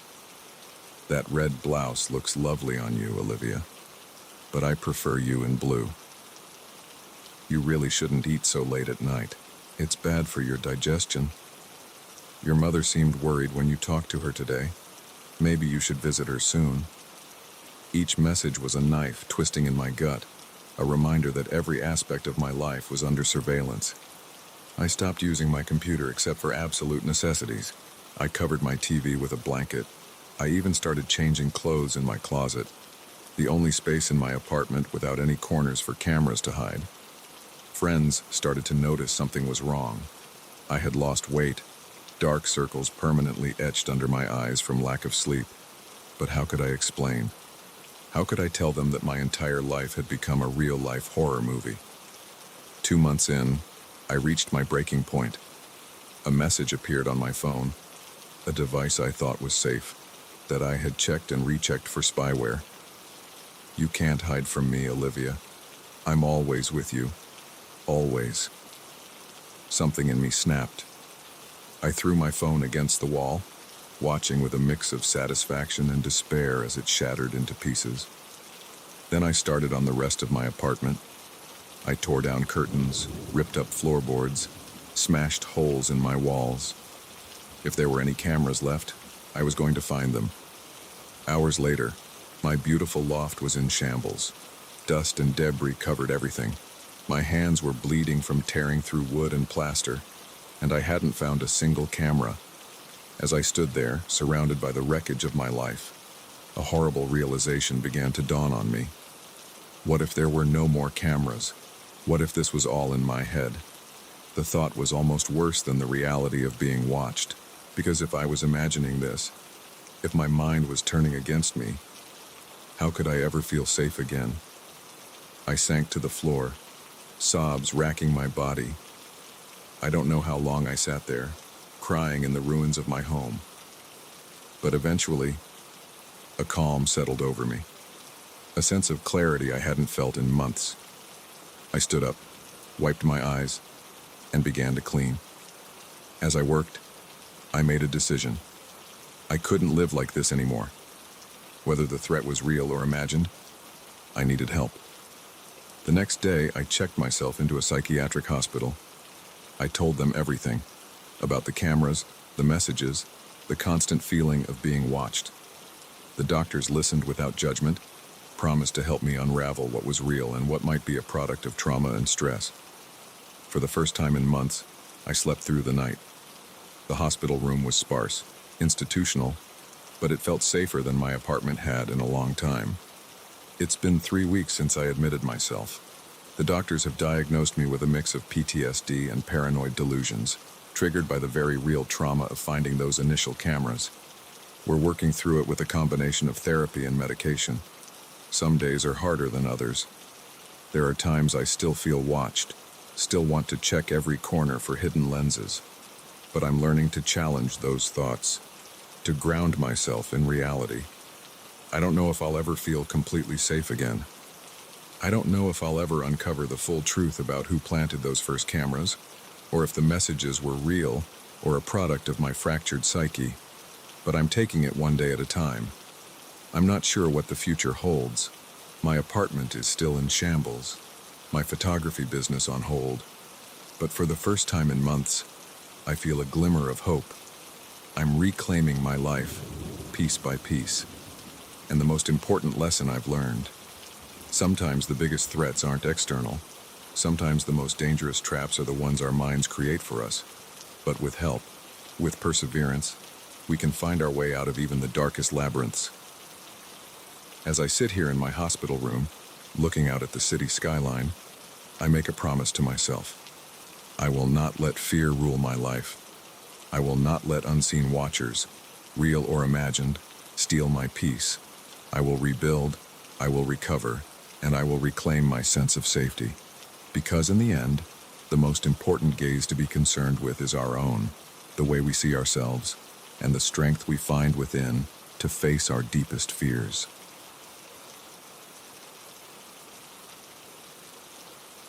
I never thought accepting a ride request would lead me straight into a nightmare. But as the cold barrel of a gun pressed against my neck, I realized that sometimes the most dangerous journeys begin with a simple, "Where to?" My name's Alex, and I've been driving for a popular rideshare company for about a year now. It's not glamorous work, but it helps pay the bills while I finish my degree. Most nights are pretty uneventful: drunk college kids, tired office workers, the occasional tourist. But nothing could have prepared me for that rainy Friday night. It was just past midnight, and I was considering calling it quits when one last ride request popped up on my phone. The surge pricing was too good to pass up, so I accepted and headed to the pickup location, a dimly lit street corner in a part of town I didn't know well. As I pulled up, I saw a man standing under a flickering street light. He was tall and lean, wearing a dark hoodie pulled low over his face. Something about him set my nerves on edge, but I brushed it off. I'd learned not to judge passengers by their appearance. He slid into the back seat, bringing with him the smell of rain and cigarettes. "Thanks for stopping," he said, his voice low and gravelly. "Not many drivers come to this neighborhood." I forced a smile, meeting his eyes in the rearview mirror. They were dark and intense, sending a shiver down my spine. "No problem," I replied, trying to keep my voice steady. "Where to?" He gave me an address about an hour outside of town. It was way out of my usual area, but the fare would be substantial. I punched it into my GPS and pulled away from the curb. For the first few minutes, we drove in silence. The only sounds were the rhythmic swish of the wipers and the patter of rain on the roof. I tried to focus on the road, but I could feel his eyes on me, watching my every move. "So," I said, desperate to break the tension, "what brings you out to the middle of nowhere on a night like this?" He was quiet for so long I thought he hadn't heard me. When he finally spoke, his words sent ice through my veins. "I'm running from something," he said.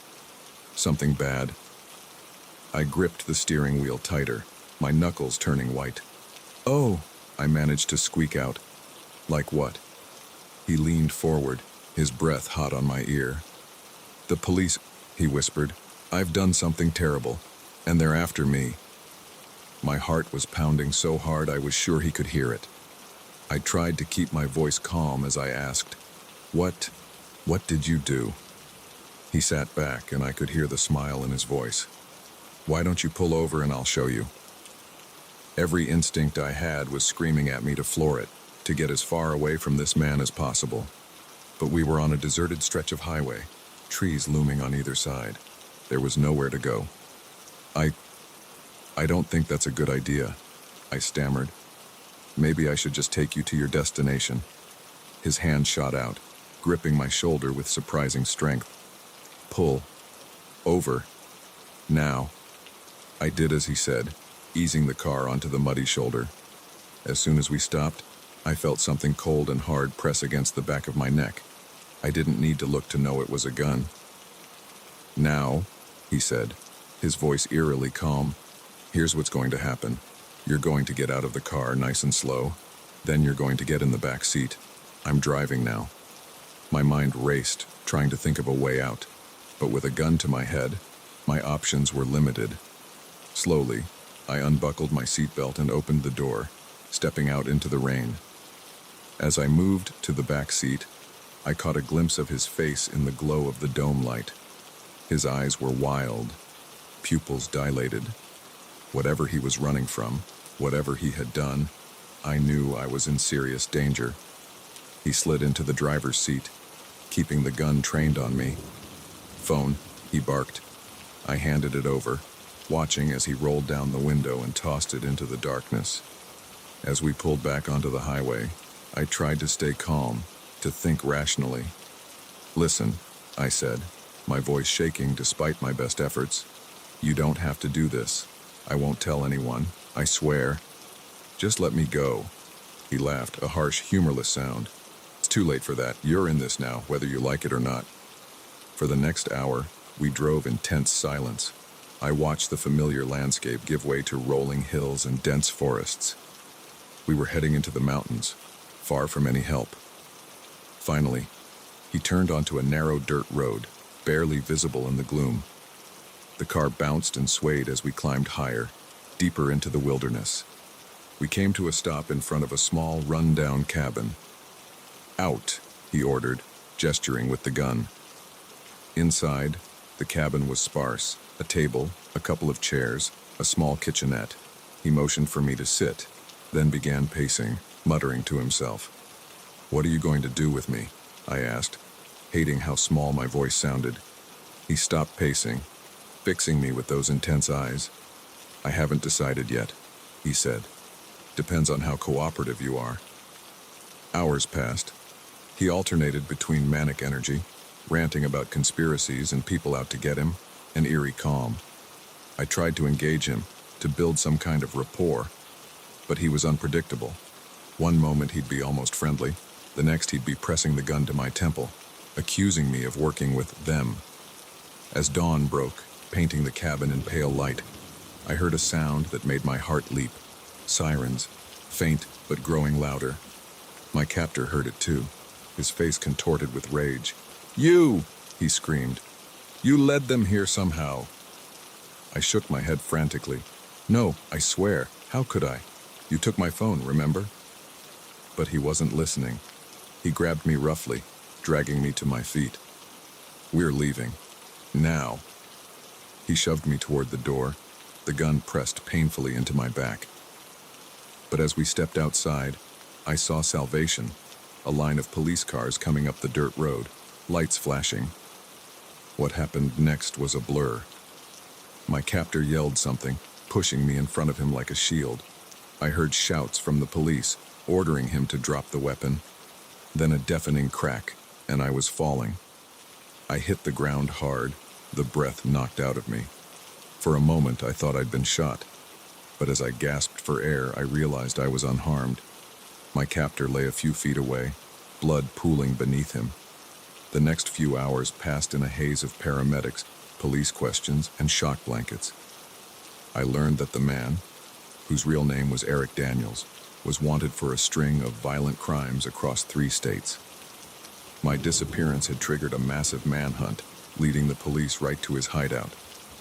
As I sat in the back of an ambulance, watching the sun rise over the mountains, the full weight of what had happened began to sink in. I had stared death in the face and survived. But at what cost? In the weeks that followed, I struggled to return to normal life. Every car that pulled up beside me at a stoplight made my heart race. Every ping from my phone sent a jolt of fear through me. I couldn't bring myself to drive for the rideshare company again, or to drive at all, and for that matter. But slowly, with the help of therapy and the support of my friends and family, I began to heal. I learned that survival itself is a victory. That strength isn't about not being afraid, but about facing that fear and moving forward anyway. I still have nightmares sometimes, still flinch at unexpected noises, but I'm reclaiming my life, piece by piece. I've started volunteering at a local crisis center, using my experience to help others who have faced trauma. And on the anniversary of that terrifying night, I did something I never thought I'd do again. I got behind the wheel of a car. I drove up into those same mountains, not to relive the horror, but to remind myself of how far I've come. As I stood there, looking out over the vast wilderness that had once been my prison, I felt a sense of peace wash over me. The road ahead might be long and sometimes frightening, but I know now that I have the strength to face whatever comes my way. Because sometimes, the most important journey isn't the one that takes us to a physical destination. It's the one that leads us back to ourselves, stronger and more resilient than ever before. I never thought my love for solitude would lead me into the clutches of a madman. But as I huddled in my van, listening to the stranger's footsteps circling outside, I realized that sometimes the most dangerous predators are the ones we invite in. My name's Sarah, and I've been living the van life for about 2 years now. After a messy divorce and a soul-crushing corporate job, I decided to pack it all in and hit the road. My converted Sprinter van became my home, office, and sanctuary. I loved the freedom, the connection with nature, and yes, the solitude. That fateful night, I was parked in a secluded spot in the Ozarks. It was a beautiful area I'd discovered a few days earlier, a clearing near a small lake, far from any main roads or campgrounds, the kind of place only locals or very adventurous travelers would know about. I'd spent the day hiking and was looking forward to a quiet evening of reading and stargazing. As the sun set, painting the sky in brilliant oranges and purples, I settled into my camp chair with a book and a glass of wine. The peace was shattered by the sound of an engine struggling up the dirt road. Headlights cut through the trees, and a beat-up pickup truck lurched into the clearing. My heart sank. So much for solitude. But as the driver got out, stumbling slightly, I felt a twinge of concern. He was a tall, thin man with wild, unkempt hair. Even from a distance, I could see he looked rough. "Hello," he called out, his voice hoarse. "Is anyone there? I need help." I hesitated. Every instinct told me to stay quiet, to pretend I wasn't there. But what if he was really in trouble? "Over here," I replied, standing up. "Are you okay?" He turned towards me, relief visible on his face even in the fading light. "Oh, thank God," he said, limping towards me. "My truck broke down a few miles back. I've been walking for hours. Do you have a phone I could use?" As he got closer, I could see he was younger than I first thought, maybe early 30s. His clothes were dirty and torn, and there was a wild look in his eyes that made me uneasy. "I'm sorry," I said, taking a step back. "I don't have any cell service out here." He nodded, looking dejected. "Yeah, figures. This whole area's a dead zone." He glanced at my van, then back at me with a hopeful expression. "Listen, I hate to ask, but is there any chance you could give me a ride into town tomorrow? I can sleep in my truck tonight, but I really need to get it towed in the morning." I bit my lip, conflicted. On one hand, I wanted to help.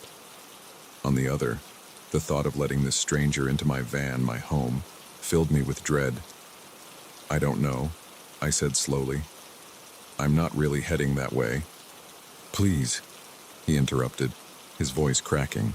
"I don't know what else to do. I'm not in a good place right now. I just need a little help."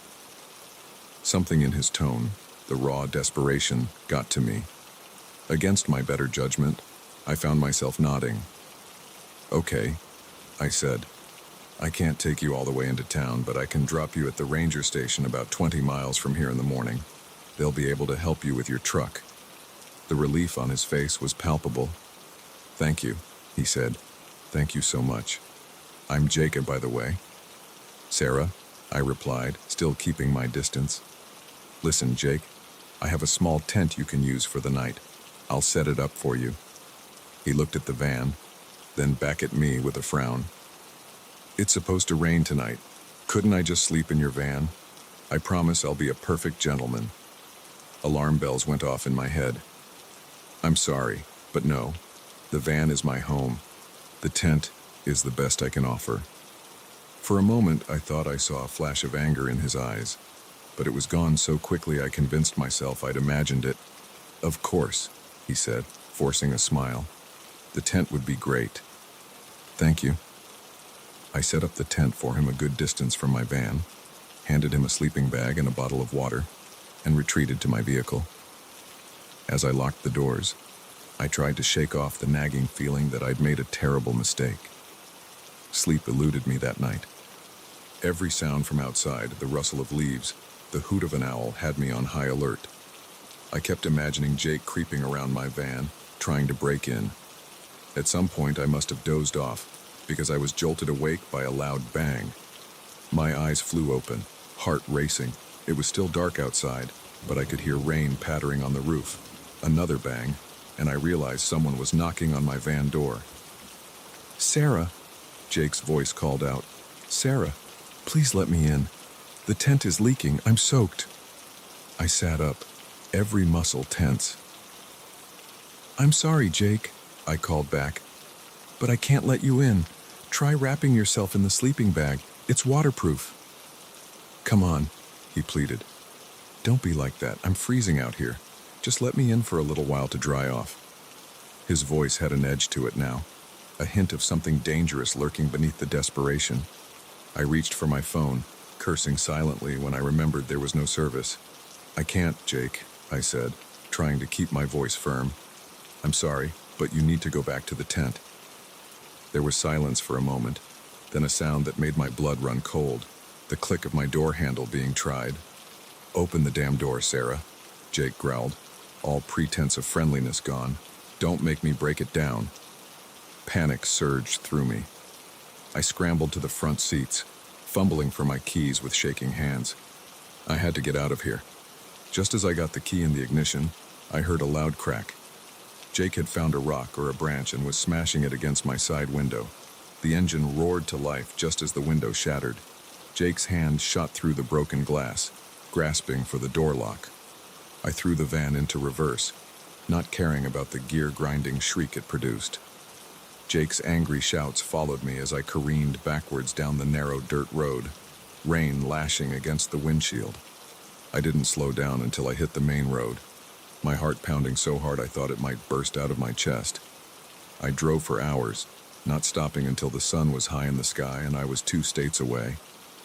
When I finally pulled into a busy rest stop, the events of the night hit me like a tidal wave. I broke down, sobbing uncontrollably. Once I'd calmed down enough to think straight, I called the police. They took my statement and promised to investigate. But I knew the chances of them finding Jake were slim. In the days and weeks that followed, I struggled to come to terms with what had happened. My van, once my sanctuary, now felt vulnerable. Every noise in the night had me jumping. Every stranger's glance filled me with suspicion. I considered giving up the van life, returning to the safety of 4 solid walls and a deadbolt. But the thought of letting fear win, of giving up the freedom I'd fought so hard for, was unbearable. So instead, I adapted. I installed better locks and an alarm system in my van. I took self-defense classes and started carrying pepper spray. I joined online communities of solo female travelers, sharing safety tips and looking out for each other. Slowly, I reclaimed my sense of security. The open road called to me again, and I answered. But I never forgot the lesson I'd learned that night in the Ozarks. Now, when I park for the night, I'm more cautious. I trust my instincts. If a place or a person feels off, I move on. I'm still kind to strangers, but I'm no longer naive about the potential dangers they might pose. The van life is still my chosen path, but I walk it with open eyes.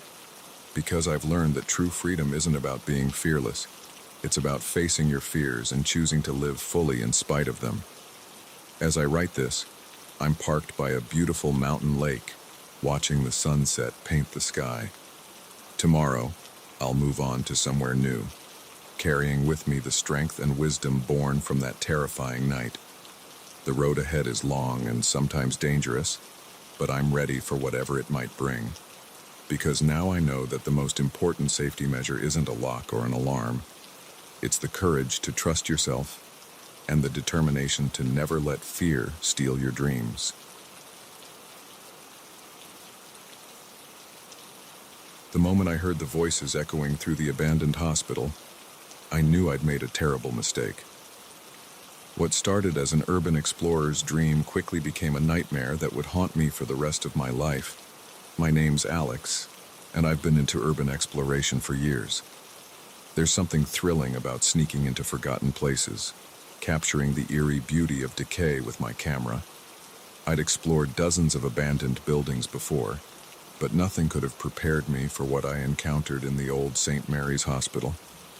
St. Mary's had been shut down for over a decade, a massive complex on the outskirts of the city that had fallen into disrepair.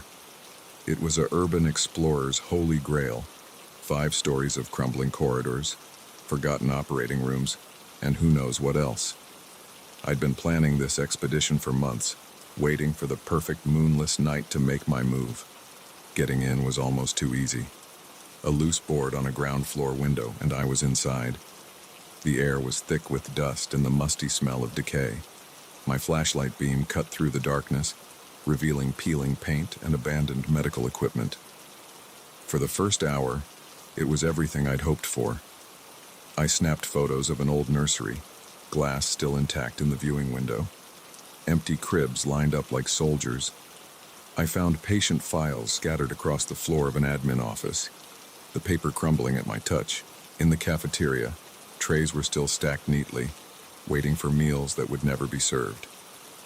I was on the 3rd floor, exploring what looked like it had been a psychiatric ward, when I heard it.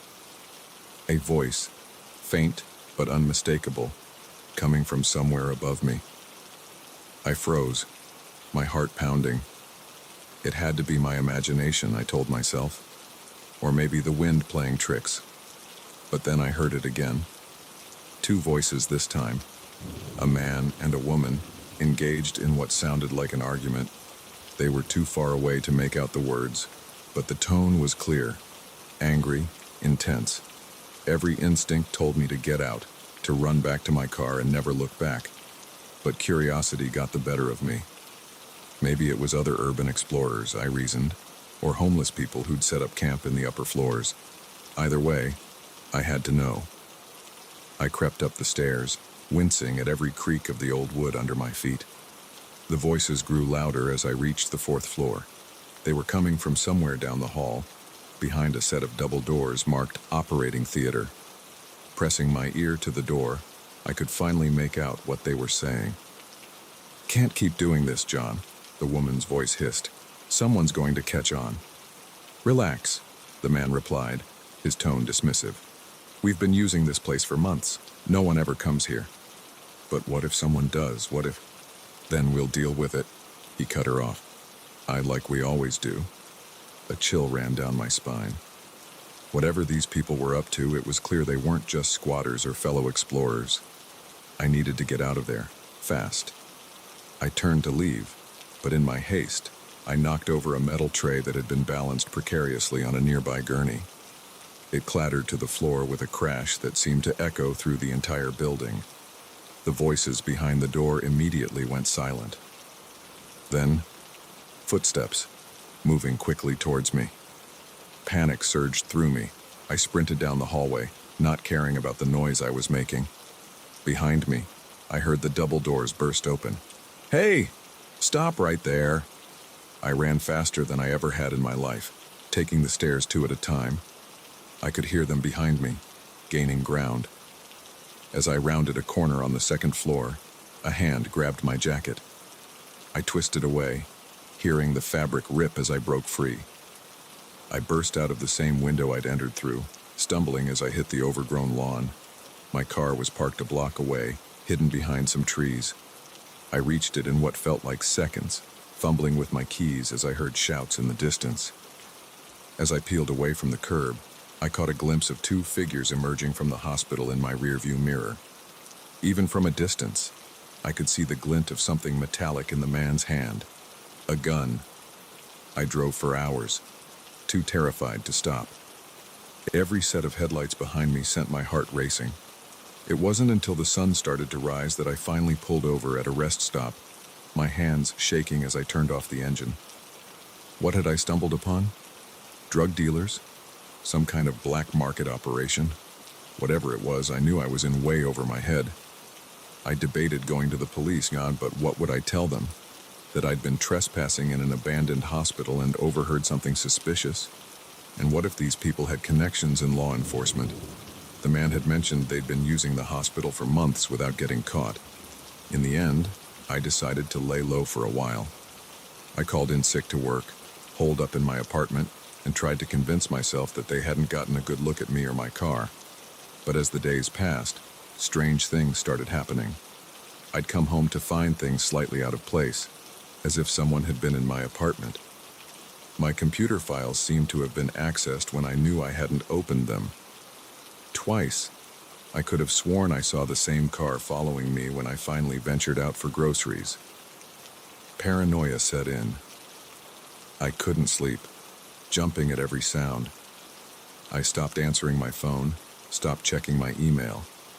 My friends started to worry, but I couldn't bring myself to tell them what was going on. How could I explain the mess I'd gotten myself into? A week after the incident at the hospital, I came home to find my apartment door slightly ajar. Heart pounding, I pushed it open. The place had been ransacked. Drawers pulled out, furniture overturned, but nothing seemed to be missing. On my kitchen table was a single piece of paper. On it, in neat handwriting, was a message that made my blood run cold. We know who you are. We know where you live. Keep your mouth shut, or next time we won't just look around. That was the breaking point. I threw some clothes in a bag, emptied my bank account, and hit the road. I drove for days, sleeping in my car, paying cash for everything. I ditched my phone, my credit cards, anything that could be used to track me. It's been 3 months since that night at St. Mary's. I'm in a small town now, thousands of miles from home, working under the table at a diner. I've dyed my hair, grown a beard, done everything I can to change my appearance, but I still don't feel safe. Every customer that comes into the diner could be one of them. Every car that drives by too slowly could be looking for me. I wake up in a cold sweat most nights, reliving those terrifying moments in the hospital. I know I can't run forever. Sooner or later, I'll have to face what happened. Maybe go to the FBI, tell them everything. But for now, all I can do is keep moving, keep looking over my shoulder. My urban exploring days are over. The thrill of sneaking into abandoned places seems hollow now, knowing the danger that can lurk in those forgotten corners. I've learned the hard way that some secrets are better left uncovered, some doors better left unopened. As I write this, sitting in my small rented room, I can't help but think about how quickly life can change. One moment of curiosity, one bad decision, and everything you know can be stripped away. To anyone out there thinking of exploring abandoned places, let my story be a warning. You never know what you might find in the darkness, and sometimes the real danger isn't in the crumbling buildings or rusty equipment. It's in the secrets those abandoned places keep and the people willing to do anything to protect them. I don't know what the future holds for me. Will I ever be able to go home? Will I ever feel safe again? These questions haunt me daily. But I do know one thing. I'll never again assume that an abandoned building is truly empty. Because sometimes, the most dangerous things lurk in the places we think have been left behind by the world. So if you're ever tempted to slip through that broken window or pry open that chained door, remember my story. Remember that some thrills come with a price too high to pay. And remember that in the world of urban exploration, the real ghosts aren't the ones from the past. They're the very real, very dangerous ones hiding in the shadows of the present. The moment I discovered the hidden door in my basement, I knew my life would never be the same. But I never imagined it would lead me into a nightmare that would haunt me for years to come. My name's Emma, and I just bought my first house, a charming Victorian fixer-upper on the outskirts of town. It was a dream come true, a place of my own where I could finally put down roots after years of apartment living. The previous owner had been eager to sell, practically giving it away. I should have known it was too good to be true. I'd been living in the house for about a month, slowly unpacking and making it my own. The basement was the last frontier, a cluttered space filled with dusty boxes and forgotten junk from the previous owner. I'd been putting off tackling it, but finally decided it was time to face the mess. I was sorting through a pile of old magazines when my hand brushed against something cold and metallic behind a stack of boxes. Curious, I pushed the boxes aside and found myself staring at a small, ornate door handle. My heart raced as I cleared away more debris, revealing a door I hadn't noticed before. It was made of dark, aged wood, with intricate carvings around the frame. It looked old, much older than the rest of the house. I tried the handle, but it was locked. A thorough search of the basement yielded no key. Frustrated but intrigued, I went upstairs to grab my toolbox. Whatever was behind that door, I was determined to find out. It took some doing, but I finally managed to jimmy the lock open. The door creaked ominously as I pushed it open, revealing a small, dark room beyond. The smell hit me first, musty and damp, with an underlying odor I couldn't quite place. I fumbled for my phone, turning on the flashlight. What I saw made my blood run cold. The room was tiny, maybe 6 feet square. The walls were covered in strange symbols and writing, some of it looking like it had been scrawled in blood. In the center of the room was a small table, and on it sat a collection of items that looked like they belonged in a horror movie. Old bones, jars filled with unidentifiable substances, and a large leather-bound book. I approached the table cautiously, my curiosity overriding my fear. The book seemed to call to me. I reached out, my hand trembling, and opened it. The pages were filled with more of the strange writing I'd seen on the walls. Interspersed were disturbing drawings, grotesque creatures, violent rituals, things that made my stomach churn. But what really caught my eye were the photographs. They were old, sepia-toned, showing people in various states of torture and dismemberment. And with a jolt of horror, I realized I recognized one of them. It was my house. This house, but from many years ago. In the foreground was a man with a cruel smile, standing over a terrified woman bound to a chair. I slammed the book shut, my heart pounding. This was wrong. All of it was wrong. I needed to get out of there, to call the police, to do something. But as I turned to leave, I heard a noise that made my blood freeze in my veins. Footsteps, coming from upstairs. Heavy, deliberate footsteps that I knew didn't belong to me. I stood paralyzed with fear, my mind racing. Had I left the front door unlocked? No, I was sure I hadn't. So how? The footsteps were moving now, heading towards the basement stairs. I looked around frantically for a place to hide, but the room was too small, too exposed. In desperation, I ducked behind the open door, pressing myself against the wall. It was a pathetic hiding spot, but it was all I had. The basement door opened, and the footsteps descended the stairs. They were slow, measured, as if the person knew exactly where they were going. I held my breath as they approached the hidden room. Please, I thought, please don't let them find me. But luck wasn't on my side. The footsteps stopped right outside the door. There was a moment of terrible silence, and then a voice spoke, deep, gravelly, and filled with malice. I know you're in there, it said. I can smell your fear. I couldn't help it. I let out a small whimper. The voice chuckled, a sound that sent shivers down my spine. Come out wherever you are. It sing-songed, "Don't make this harder than it needs to be." My mind raced. Maybe if I stayed quiet, they'd think they were mistaken and leave. But even as I had the thought, I knew it was futile. Whoever this was, they knew I was here. With trembling legs, I stepped out from behind the door. The figure standing there made my heart stop. He was tall, impossibly tall, dressed in a long black coat that seemed to absorb the light around it, but it was his face that truly terrified me. It was pale, almost translucent, with eyes that glowed an unnatural red. His mouth was stretched in a grin that was far too wide, revealing rows of sharp-pointed teeth. "There you are," he said, his voice dripping with false warmth. "I've been waiting for someone like you for a very long time." I opened my mouth to scream, but no sound came out. The creature, for I knew now that this was no man, reached out a long, clawed hand towards me. "Don't be afraid," he crooned. "This will only hurt.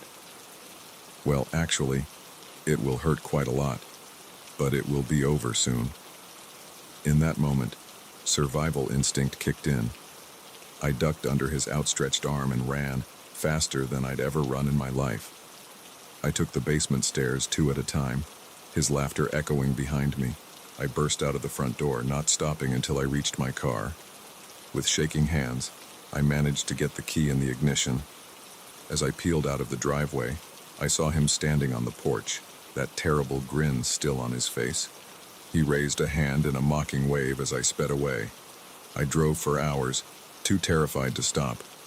It wasn't until the sun started to rise that I finally pulled over at a rest stop, my hands shaking as I turned off the engine.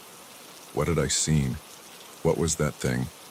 And more importantly, what was I going to do now? I couldn't go to the police. What would I tell them? That I'd found a secret room full of occult items and been chased out of my house by a monster. They'd think I was crazy. In the end, I decided to go to a hotel. I needed time to think, to process what had happened. But as the days passed, I found myself jumping at every shadow, convinced that the creature from my basement was going to find me. I couldn't sleep. Every time I closed my eyes, I saw that terrible grin, those glowing red eyes. I lost weight, my appearance becoming gaunt and haggard. After a week, I knew I couldn't go on like this. I had to face whatever was in that house. I had to know the truth. I returned home on a sunny Tuesday afternoon. The house looked exactly as I'd left it, peaceful and innocent in the daylight. But I knew better now. With trembling hands, I unlocked the front door and stepped inside. The house was silent, but I could feel a presence, watching and waiting. I made my way down to the basement, my heart pounding with each step. The hidden door stood open, revealing the small room beyond. But it was empty now. No table, no book, no disturbing artifacts, just bare walls and a dusty floor. For a moment, I thought I'd imagined it all, that the stress of buying a new house had caused some kind of mental break. But then I saw it, a single piece of paper lying in the center of the room. With shaking hands, I picked it up. On it, in elegant script, was a message that made my blood run cold. "The game has begun. I'll see you again soon." I ran from the house, never to return. I sold it for a fraction of what I'd paid, not caring about the financial loss. I just needed to be rid of it. It's been 5 years since that day. I've moved across the country, changed my name, done everything I can to forget. But I know deep down that it's not over. Sometimes, in my dreams, I hear that gravelly voice, see that terrible grin, and I know that someday, when I least expect it, the game will begin again. So if you're thinking of buying an old house, of exploring that hidden nook or long-forgotten room, take it from me. Sometimes, the things we uncover are better left buried, because once you open that door, you can never truly close it again.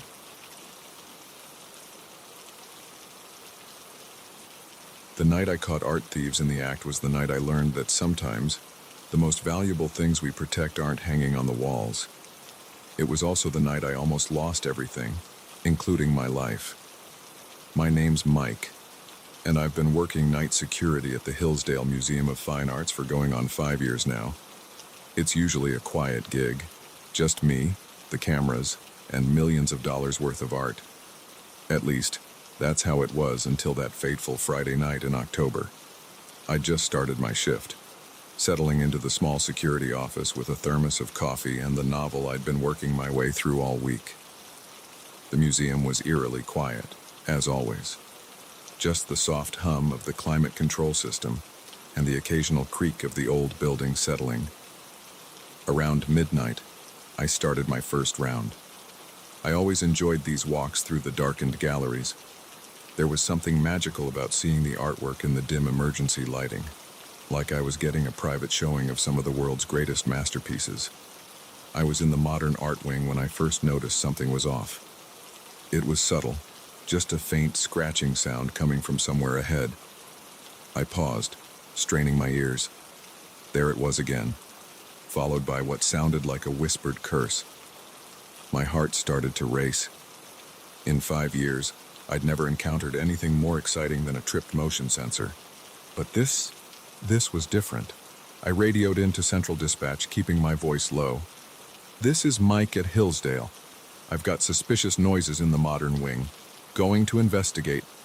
"Copy that, Mike," came the crackly reply. "Be careful. Backup's on standby if you need it." I unclipped my flashlight but didn't turn it on yet. Slowly, I made my way towards the source of the sound.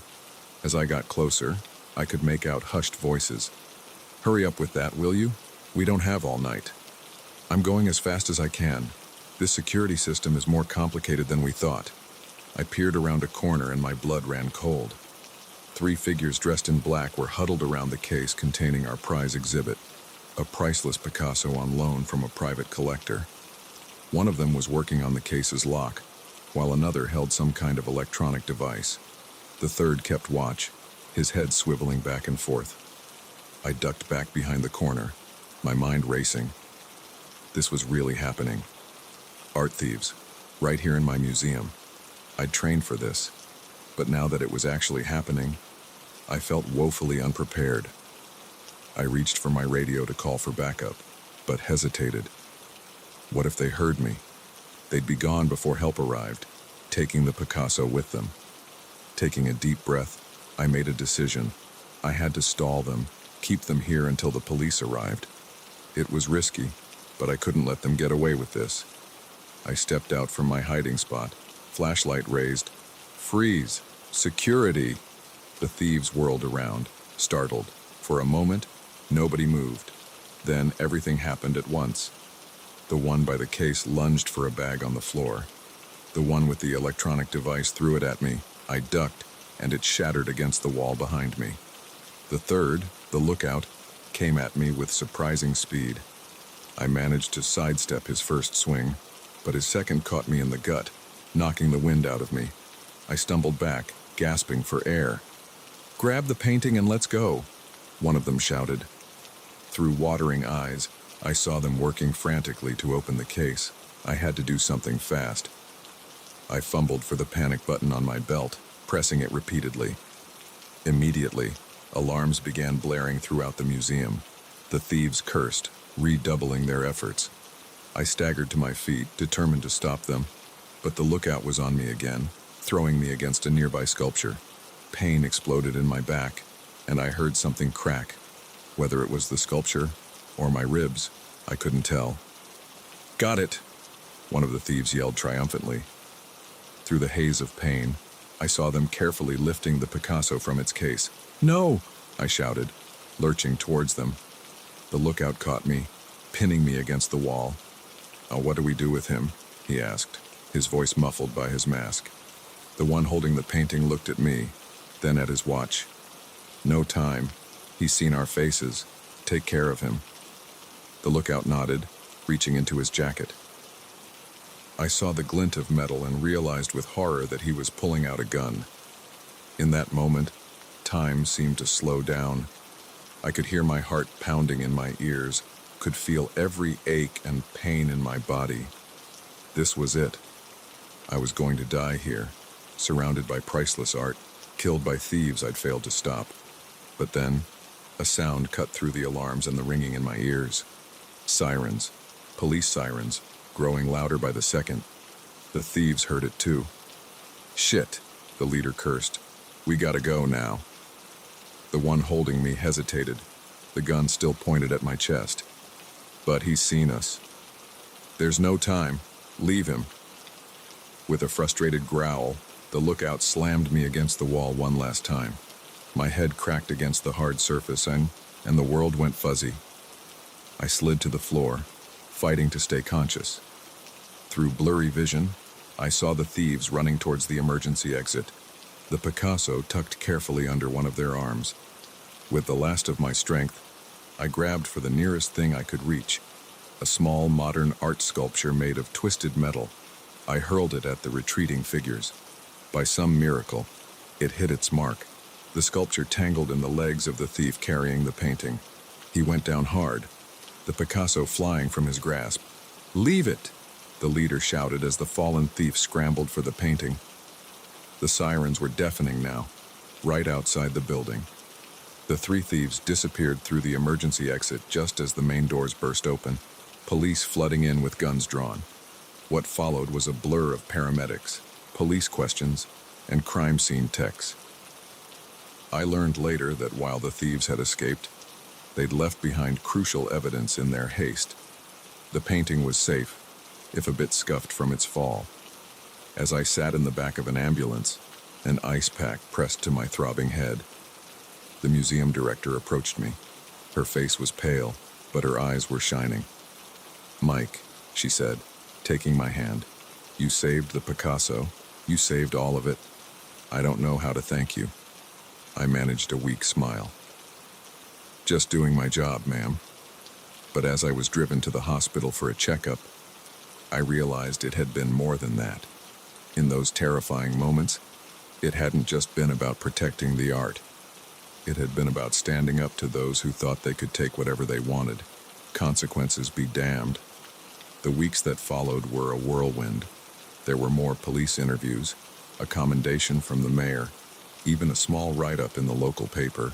The museum upgraded its security system and offered me a promotion.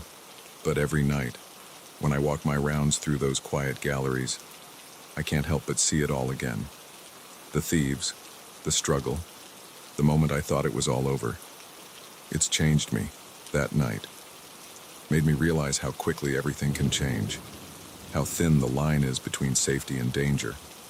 I still love this job, still feel that same magic when I'm alone with the art at night. But now I carry with me the knowledge that at any moment, it could all be put to the test again. And I know that if it does, I'll be ready. Because that night taught me that sometimes, the most priceless things aren't the ones in the display cases. Sometimes, they're the moments of courage we find within ourselves when everything is on the line. So if you're ever in the Hillsdale Museum of Fine Arts, take a moment to really look at that Picasso. And remember that behind every priceless work of art, there are people willing to put everything on the line to protect it. Because some things are worth more than just their price tag. They're a part of our shared human legacy, and that's something worth fighting for.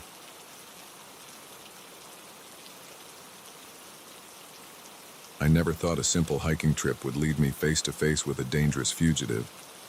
But as I crouched behind a tree, heart pounding, I realized that sometimes the most perilous predators aren't the wild animals we prepare for, but the humans we never see coming. My name's Jack, and I've always been an avid hiker. There's something about losing myself in nature that helps clear my mind and recharge my soul. So when I had a week off work, I decided to tackle a challenging trail in the Rockies I'd been eyeing for years. The first 3 days were everything I'd hoped for. Breathtaking views, crisp mountain air, and the kind of solitude you can only find miles away from civilization. I'd seen some wildlife, a few deer, a distant bear, even a majestic eagle soaring overhead. But on day 4, I encountered a predator of a different kind. I had set up camp for the night in a small clearing near a babbling brook. As I sat by my campfire, enjoying a freeze-dried meal and the sounds of nature, I heard something that made me freeze mid-bite. Voices, human voices, coming from somewhere in the darkness beyond my campsite. At first, I thought it might be other hikers, but this far out on the trail, it was unlikely. I hadn't seen another soul in days, and there was something about the tone, urgent, angry, that set my nerves on edge. I doused my fire and retreated to my tent, straining my ears. The voices were getting closer. I could make out two distinct speakers, both male, one gruff and authoritative, the other higher-pitched and nervous. "We need to keep moving," the gruff voice was saying. "They'll have figured out where we are by now." "I can't," the other voice whined. "I'm exhausted. We've been walking for days. You want to go back to prison? Because that's what'll happen if they catch us. Now move." My blood ran cold. Prison. These weren't just lost hikers or campers. They were escapees. Fugitives. I held my breath as their footsteps drew nearer. A beam from a flashlight swept across my tent, and I heard the gruff voice curse. "Someone's camped here, recently. So, we haven't seen anyone for days. Doesn't matter. They could report seeing us. We need to find them." My heart was pounding so hard I was sure they could hear it. I had to get out of there, but how? My car was a 2-day hike away, and in the darkness, I'd be at a severe disadvantage. As quietly as I could, I grabbed my backpack and slipped out the back of my tent. The fugitives were on the other side, their flashlight beams dancing through the trees as they searched the area. I crept away from my campsite, using the sound of the brook to mask any noise I might make. But I'd only gone about 50 yards when I heard a shout. "Hey, there's someone over there!" I ran. Branches whipped at my face as I crashed through the underbrush, the sounds of pursuit close behind. I had no idea where I was going. My only thought was to put as much distance between myself and those men as possible. I don't know how long I ran. It could have been minutes or hours. My lungs were burning. My legs felt like lead. But fear kept me going, the imagined feeling of rough hands grabbing me, spurring me on. Finally, I couldn't run anymore. I stumbled to a stop, gasping for air. The forest around me was silent. Had I lost them? As my breathing slowed, I started to take stock of my situation. I was lost, alone in the wilderness, with dangerous criminals potentially still looking for me. My tent and most of my supplies were back at the campsite. All I had was what was in my backpack, some water, a few energy bars, a flashlight, and my first aid kit. I needed to find somewhere to hide, to rest and think. As my eyes adjusted to the darkness, I spotted a large fallen tree a few yards away. Its upturned roots created a small, sheltered space. Not comfortable, but it would have to do. I crawled into the space, curling up as small as I could. Every sound made me flinch, the hoot of an owl, the rustle of leaves in the wind. I was sure at any moment I'd hear the fugitives crashing through the undergrowth, coming to find me. As the adrenaline wore off, exhaustion set in.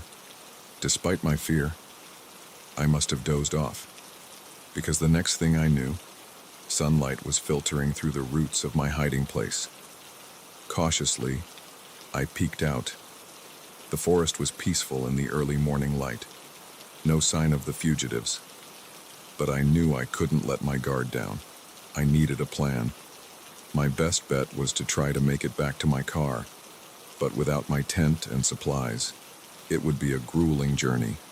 And what if the fugitives were still out there, looking for me? As I was weighing my options, I heard a sound that made my heart leap. The rhythmic thump of helicopter blades. Search and rescue, or maybe the police, looking for the escapees. I scrambled out of my hiding place, looking for a clearing where I might be visible from the air. As I moved, I heard voices again, but these were different from the night before. Organized, professional sounding. Team Alpha, sweep the east quadrant. Beta, take the west. Remember, these men are considered dangerous. Do not approach without backup. Relief flooded through me. It was the police. I was saved. I started towards the voices, but then hesitated. What if the fugitives heard them too? What if they were desperate enough to grab a hostage? My fears were confirmed moments later when I heard frantic movement behind me. I turned to see the two men from the night before, looking wild-eyed and desperate. The gruff-voiced one spotted me and his eyes narrowed. "You," he growled. "You brought them here, didn't you?" I backed away, hands raised. "No, I swear. I'm just a hiker. I don't want any trouble." "Well, you've found it," he said, advancing on me. "Looks like we've got ourselves a ticket out of here, eh, Jimmy?" The other man, Jimmy, looked uncertain. "I don't know, Frank. Maybe we should just—" "Shut up," Frank snapped. He turned back to me. "You're coming with us. One wrong move and you'll regret it." My mind raced. I couldn't let them take me hostage, but they were bigger than me, and probably armed. I needed to stall, to keep them here until the police found us. "Okay," I said, trying to keep my voice steady. "I'll go with you, but I need to get my backpack. It has water and food. We'll need it if we're going to evade the cops." Frank hesitated, then nodded. "All right, but no funny business." I led them back to where I'd hidden, moving as slowly as I dared. All the while, I could hear the search teams getting closer. As we reached the fallen tree, I had an idea. It was risky, but it was all I had. I knelt down, pretending to reach for my backpack, but instead, I grabbed a handful of dirt and leaves. In one motion, I spun around and threw it in Frank's face. He yelled, momentarily blinded. I didn't wait to see his reaction. I ran, screaming at the top of my lungs. "Help! Over here! The fugitives are here!" I heard shouts of confusion, then the sound of many feet running. Suddenly, the forest was alive with activity, police officers converging from all directions. "Freeze! Police!" I dropped to the ground, hands over my head. There was a brief scuffle, more shouting, and then silence. When I finally dared to look up, I saw Frank and Jimmy being led away in handcuffs. A kind-faced officer was helping me to my feet. "Are you all right, sir?" she asked. "Are you the hiker they radioed us about?" I nodded, suddenly feeling lightheaded with relief. "Yes, that's me. I found them. Or they found me, I guess." The next few hours passed in a blur of statements and medical checkups. I learned that Frank and Jimmy had escaped from a medium-security prison several states over. They'd been on the run for weeks. As I was finally cleared to leave, the officer in charge approached me. "You did good out there," he said. "Not many people would have kept their cool like that. You should be proud." I managed a weak smile. I was terrified the whole time. He chuckled. "That's what bravery is, son. Being scared but doing the right thing anyway." As I was driven back to my car, I couldn't help but reflect on the past 24 hours. I'd gone into those woods looking for solitude and found more danger than I'd ever encountered in my life. But I'd also found a strength in myself I didn't know I had. I'd faced my fears and come out the other side. I still love hiking, still find peace in the wilderness. But now I carry with me the knowledge that danger can come in many forms, and that sometimes the most important survival skill is keeping a cool head in a crisis. So if you're ever out in the wild and hear something that doesn't quite fit, trust your instincts. Because sometimes the most dangerous animals in the forest walk on two legs, and the most important trails we blaze are the ones that lead us to discovering our own courage.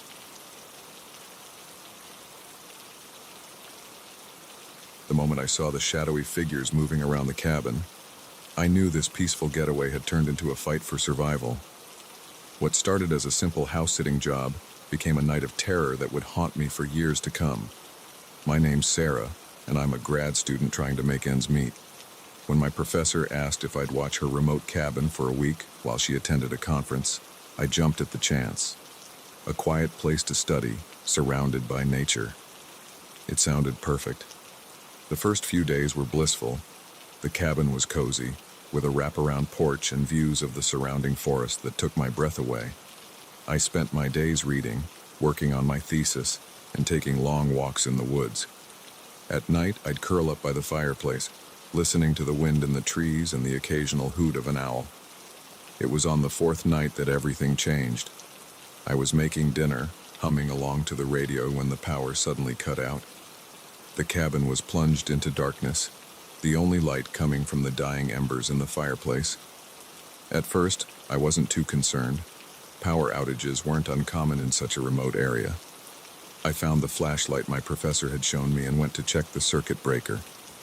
As I passed by the living room window, a movement outside caught my eye. I froze, peering into the darkness. There, at the edge of the cleared area around the cabin, I saw them, 3 figures, moving with purpose towards the house. My heart began to race. This far out, unexpected visitors were rare, and something about the way they moved, staying low and in the shadows, set off alarm bells in my head. I quickly turned off my flashlight and ducked down below the window. Maybe they hadn't seen me. Maybe they'd go away if they thought the cabin was empty. But as I crouched there, hardly daring to breathe, I heard a sound that made my blood run cold. The snip of wire cutters. They were cutting the phone line. Panic threatened to overwhelm me. I was alone, miles from the nearest neighbor, with no way to call for help. My cell phone was useless out here, no signal for miles. I had to think. What were my options? I could try to run, but in the dark forest, I'd be at a disadvantage. They probably knew these woods better than I did. Hiding seemed like the best option, but where? As I heard the creak of footsteps on the porch, I made my decision. I grabbed my backpack, shoving in a bottle of water and some granola bars. Then I slipped into the root cellar my professor had shown me, in case of bad storms.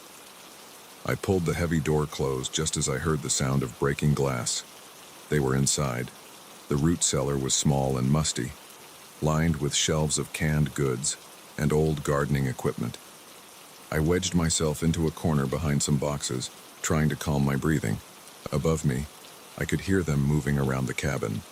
The thud of drawers being opened, the crash of things being overturned.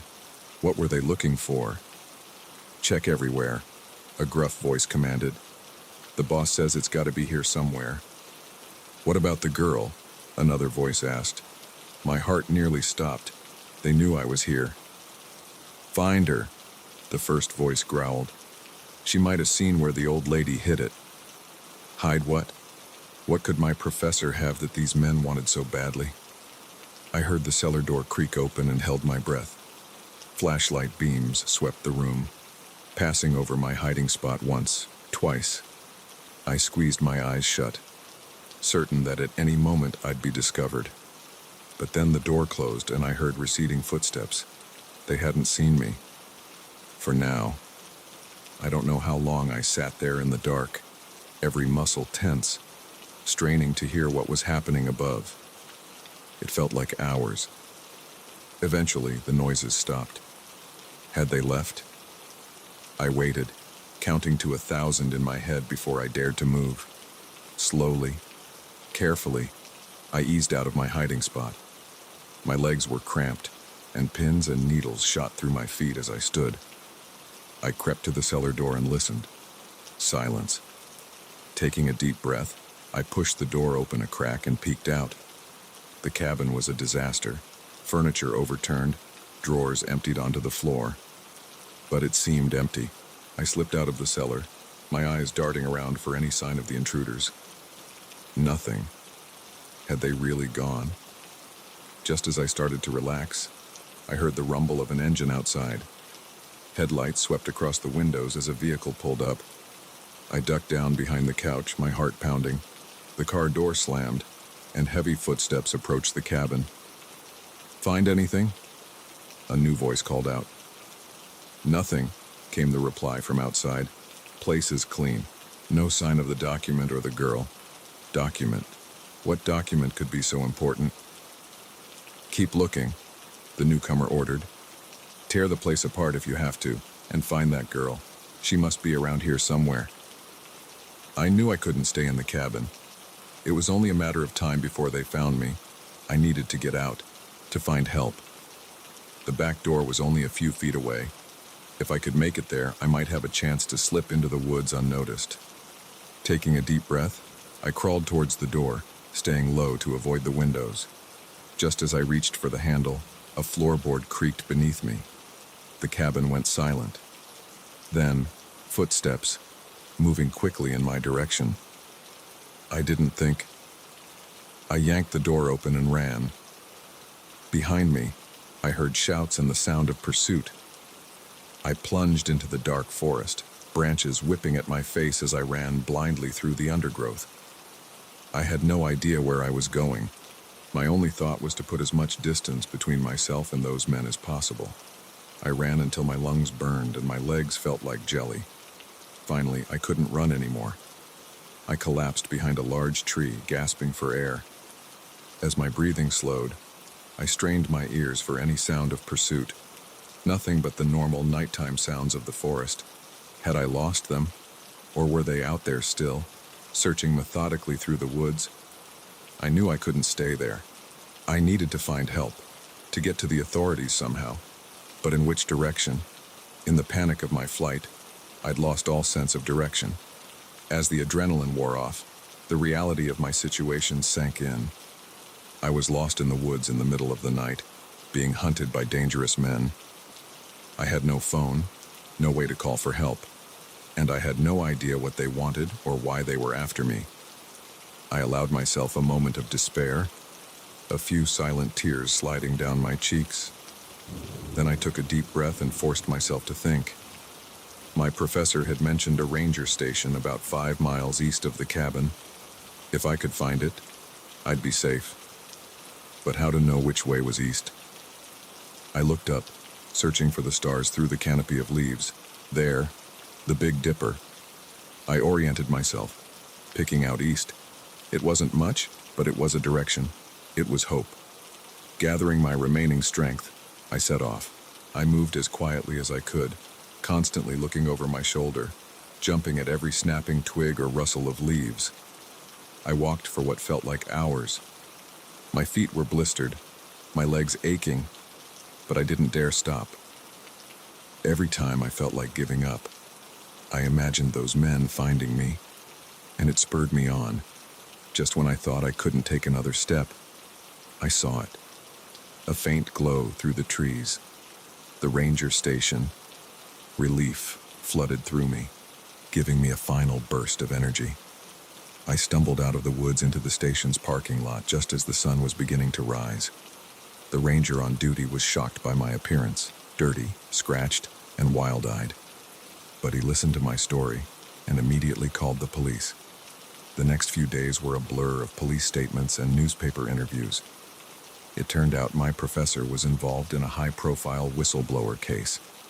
The men had been searching for documents that could implicate some very powerful people.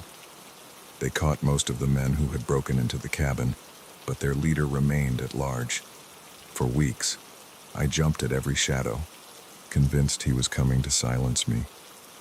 It's been a year since that night, and I still have nightmares about running through those dark woods. I've moved to the city, finding comfort in the constant noise and light. My thesis remains unfinished. I can't bring myself to look at the research I was doing that week. But slowly, I'm reclaiming my life. I'm learning that survival isn't just about outrunning danger. It's about facing your fears and moving forward, one day at a time. I don't know if I'll ever feel completely safe again, but I do know that I'm stronger than I ever thought possible. And if I could survive that night in the woods, I can survive anything.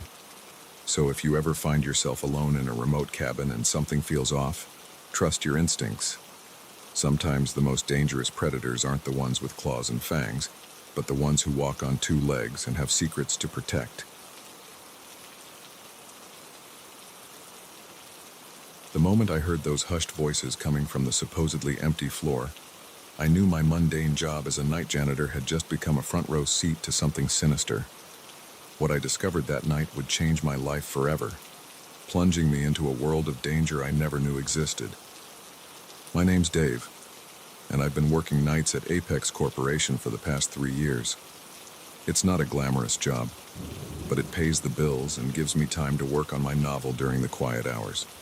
At least, that's what I thought until that fateful Tuesday night. I was on the 37th floor, mopping the endless expanse of polished tiles, when I heard it. Voices, low and urgent, coming from the executive boardroom. At first, I thought I was imagining things. This floor was supposed to be empty. Hell, the whole building was supposed to be empty except for security and us cleaning staff. Curiosity got the better of me. I crept closer to the boardroom, my heart pounding so loud I was sure they'd hear it. As I neared the door, left slightly ajar, the voices became clearer. "The shipment arrives tomorrow night," a deep voice was saying. "We need to make sure everything's in place." "What about the feds?" another voice asked, higher pitched and nervous. "They've been sniffing around lately." "Leave them to me," the first voice replied, a hint of menace in his tone. "I've got people in place. They won't be a problem." My blood ran cold. This wasn't just some late-night meeting. This was something illegal, something dangerous. I must have made a noise, a gasp, a shift of my weight, because suddenly the voices stopped. I heard chairs scraping against the floor. "Did you hear that?" the nervous voice asked. "Check it out," the deeper voice commanded. Panic surged through me. I looked around frantically for a place to hide. The hallway was long and open, with nowhere to conceal myself. In desperation, I ducked into a nearby supply closet, pulling the door closed just as I heard footsteps approaching. Through the thin crack between the door and the frame, I saw a man in an expensive suit walk past, his head swiveling as he scanned the hallway. My heart was pounding so hard I was sure he'd hear it. After what felt like an eternity, he returned to the boardroom. "Nothing out there," I heard him say. "Must have been the wind or something." I stayed frozen in that closet, barely daring to breathe, as the meeting continued. They talked about shipments, payoffs, and taking cares of people who got in their way. It was like something out of a crime movie, except this was real, and I was trapped in the middle of it. Finally, after what seemed like hours, I heard them preparing to leave. I waited until their footsteps had faded and the elevator dinged in the distance before I dared to emerge from my hiding spot. My mind was racing. What should I do? Go to the police. But what if these people had connections in law enforcement, like they'd hinted? What if they found out I was the one who reported them? I finished my shift in a daze, jumping at every sound, convinced that at any moment those men would return and discover that I'd overheard them. By the time I clocked out at 6 a.m., I'd made a decision. I needed proof before I went to the authorities. The next night, I came to work with a small voice recorder hidden in my pocket. It was a risk, but I needed evidence. If I could record one of their conversations, maybe the police would have to take me seriously. As I worked my way through the building's floors, I kept an ear out for any unusual sounds. For hours, nothing seemed out of the ordinary. I was beginning to think that maybe I'd imagined the whole thing, that the stress of working nights had finally gotten to me. But then, around 2 a.m., I heard it again. Voices, coming from the same boardroom. My heart started racing as I approached, recorder at the ready. This time, there were more of them. I could make out at least 5 distinct voices, all talking about the shipment that was due to arrive that night. They mentioned a warehouse down by the docks and a time 3:30 a.m. I recorded for as long as I dared, then slipped away. My hands were shaking so badly I could barely push the mop. I had it. Evidence of whatever criminal enterprise was operating out of Apex Corporation. But now that I was even more terrified. If they found out, I was as good as dead. I to the authorities immediately. I made my way to the ground floor, planning to slip out early and head straight to the police station. But as the elevator doors opened, my heart sank. There in the lobby were 2 of the men I'd seen leaving the boardroom the night before, and they were looking right at me. "Well, well," one of them said, his voice chillingly familiar. It was the deep-voiced man from the meetings. "What are you doing here so late, janitor?" I swallowed. "Just, my shift, sir." He smiled, but it didn't reach his eyes. I could have sworn I saw you up on the 37th floor earlier, but that's not part of your usual routine, is it? They knew. Somehow, they knew I'd been listening. I think you'd better come with us, the other man said, reaching for my arm. In that moment, survival instinct took over. I shoved my mop cart at them, causing them to stumble. In the confusion, I burst out into the cool night air, running as fast as I could.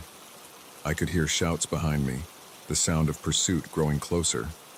The streets were nearly empty at this hour, just a few late-night revelers and early morning workers.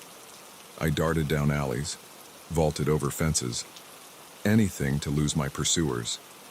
I don't know how long I ran. My lungs were burning, my legs felt like lead, but fear kept me going. Finally, I saw it, the police station, its lights a beacon of hope in the pre-dawn darkness. I staggered through the doors, gasping for breath. The desk sergeant looked up in alarm. "Please," I panted. "You have to help me. They're after me. I have evidence. Criminal activity. Apex Corporation." The next few hours passed in a blur. I gave my statement, handed over the recording. More officers arrived, detectives in suits who asked me to go over my story again and again. As the sun began to rise, casting long shadows through the station windows, one of the detectives approached me. His face was grim. "Mr. Johnson," he said, "I want you to know that what you've done here is incredibly brave. The information you've provided, well, let's just say it goes a lot deeper than we initially thought. We're going to need to place you in protective custody." The reality of my situation began to sink in. I'd uncovered something big, something dangerous, and now my life would never be the same. The next few months were a whirlwind of safe houses, court appearances, and constant looking over my shoulder. The case against Apex Corporation and its executives made national headlines. It turned out they were involved in everything from money laundering to human trafficking. Thanks to my evidence, most of the ring was brought down. But a few key players remained at large, including the deep-voiced man who'd confronted me that night. Even now, years later, I sometimes wake up in a cold sweat, convinced I hear footsteps outside my door. I've changed my name, moved across the country, started a new life, but I can never quite shake the feeling that I'm being watched. I often think back to that night, to the moment I decided to investigate those voices instead of minding my own business. Sometimes I regret it, wishing I could go back to my simple life of mopping floors and dreaming of being a writer. But then I remember the lives that were saved because of what I uncovered, the victims who found justice. And I know that, despite everything, I made the right choice. So if you're ever working late and hear something you shouldn't, remember my story. Sometimes the most important cleaning up isn't done with a mop and bucket, but with the courage to expose the dirt that others want to keep hidden. Just be prepared. Once you step into that world, there's no going back to blissful ignorance. The truth, I've learned, is a powerful and dangerous thing.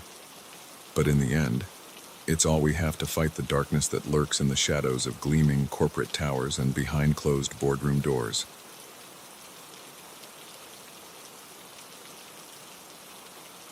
The day we moved into our dream home, I never imagined we'd be sharing it with the nightmares of its past.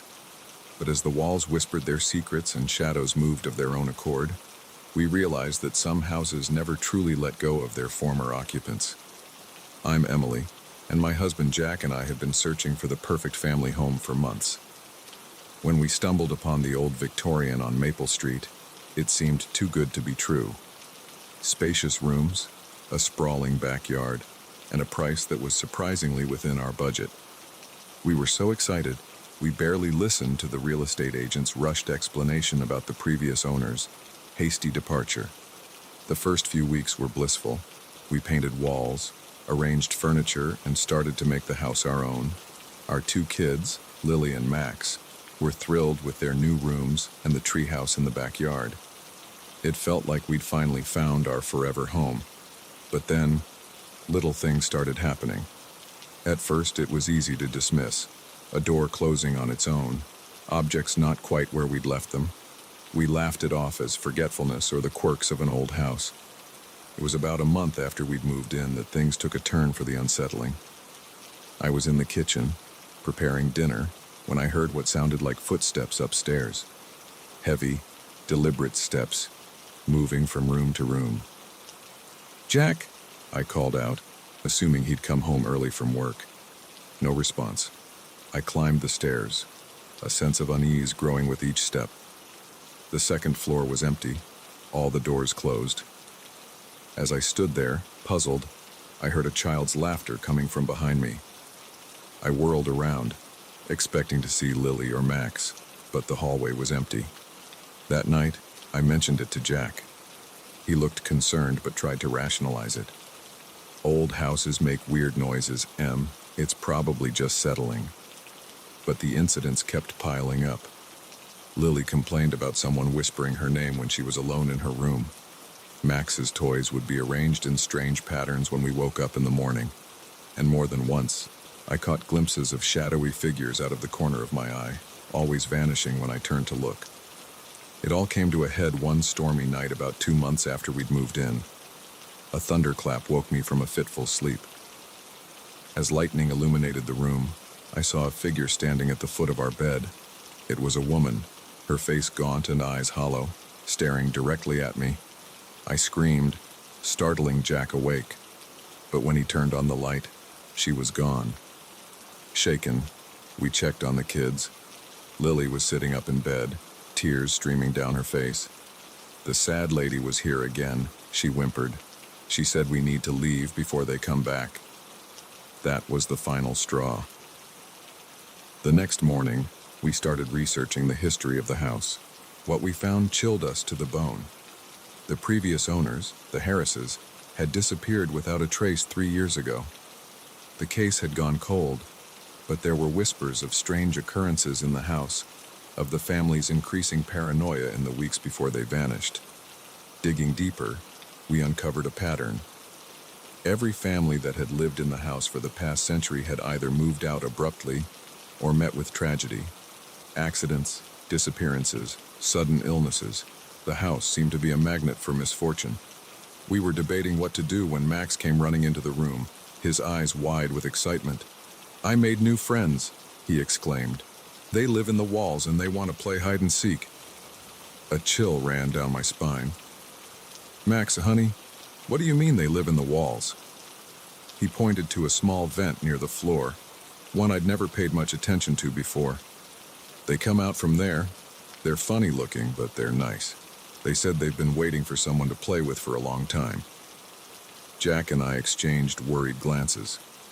That night, after the kids were asleep, we decided to investigate. Armed with flashlights and a healthy dose of fear, we approached the vent Max had pointed out. Jack unscrewed it carefully, revealing a dark space beyond. As he shone his flashlight into the opening, we both gasped. There was a narrow passageway, barely big enough for a person to crawl through. "Should we?" I hesitated, fear battling with curiosity. Jack nodded grimly. "We need to know what we're dealing with." He went first, squeezing into the tight space. I followed, my heart pounding so loud I was sure whatever was in there would hear it. The passage twisted and turned, leading us deeper into the bowels of the house.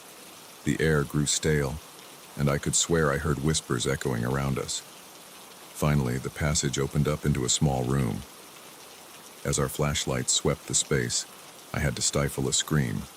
The walls were covered in drawings, crude, childlike sketches of people screaming, of dark figures looming over them.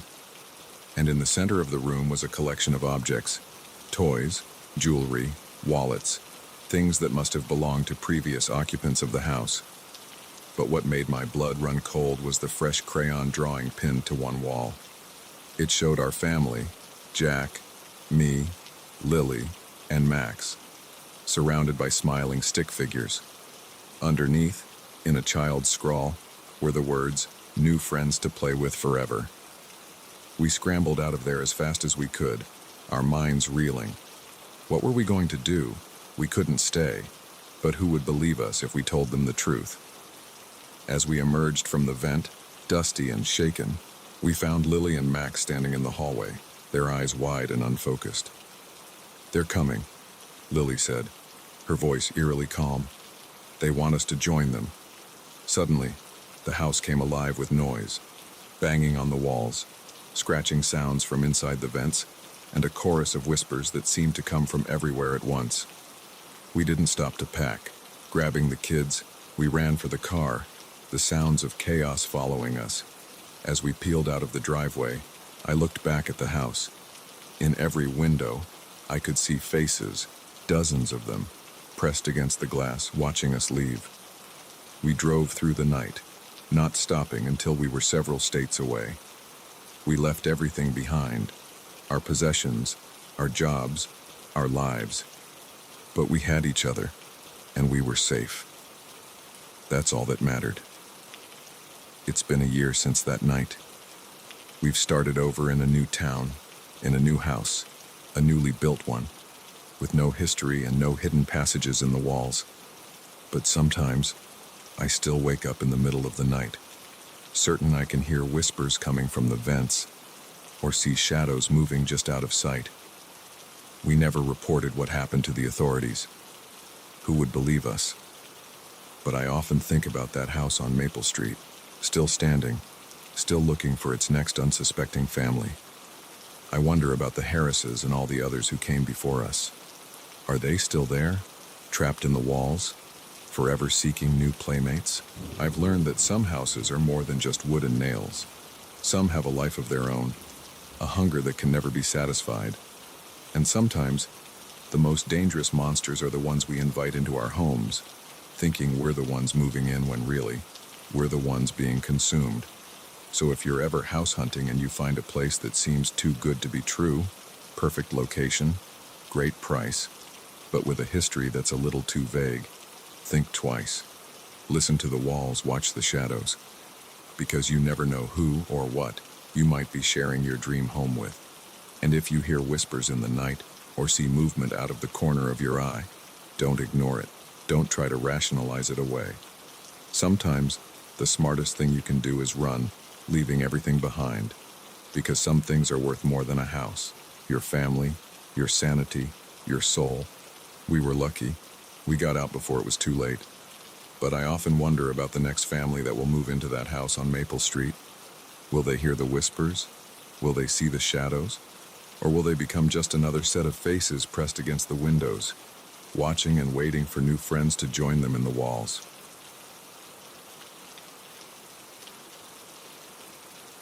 The moment my car sputtered to a stop on that deserted road, I knew I was in trouble. But when the Good Samaritan pulled over to help, I realized that sometimes the real danger isn't being stranded. It's being rescued by the wrong person. My name's Sarah, and I've always prided myself on being independent and self-reliant. So when my beat-up Honda started making weird noises halfway through my cross-country road trip, I figured I could handle it. I mean, how hard could it be to get to the next town and find a mechanic? Turns out, pretty damn hard when your car decides to give up the ghost in the middle of nowhere, Oklahoma. It was just past sunset, that eerie twilight time when the world seemed suspended between day and night.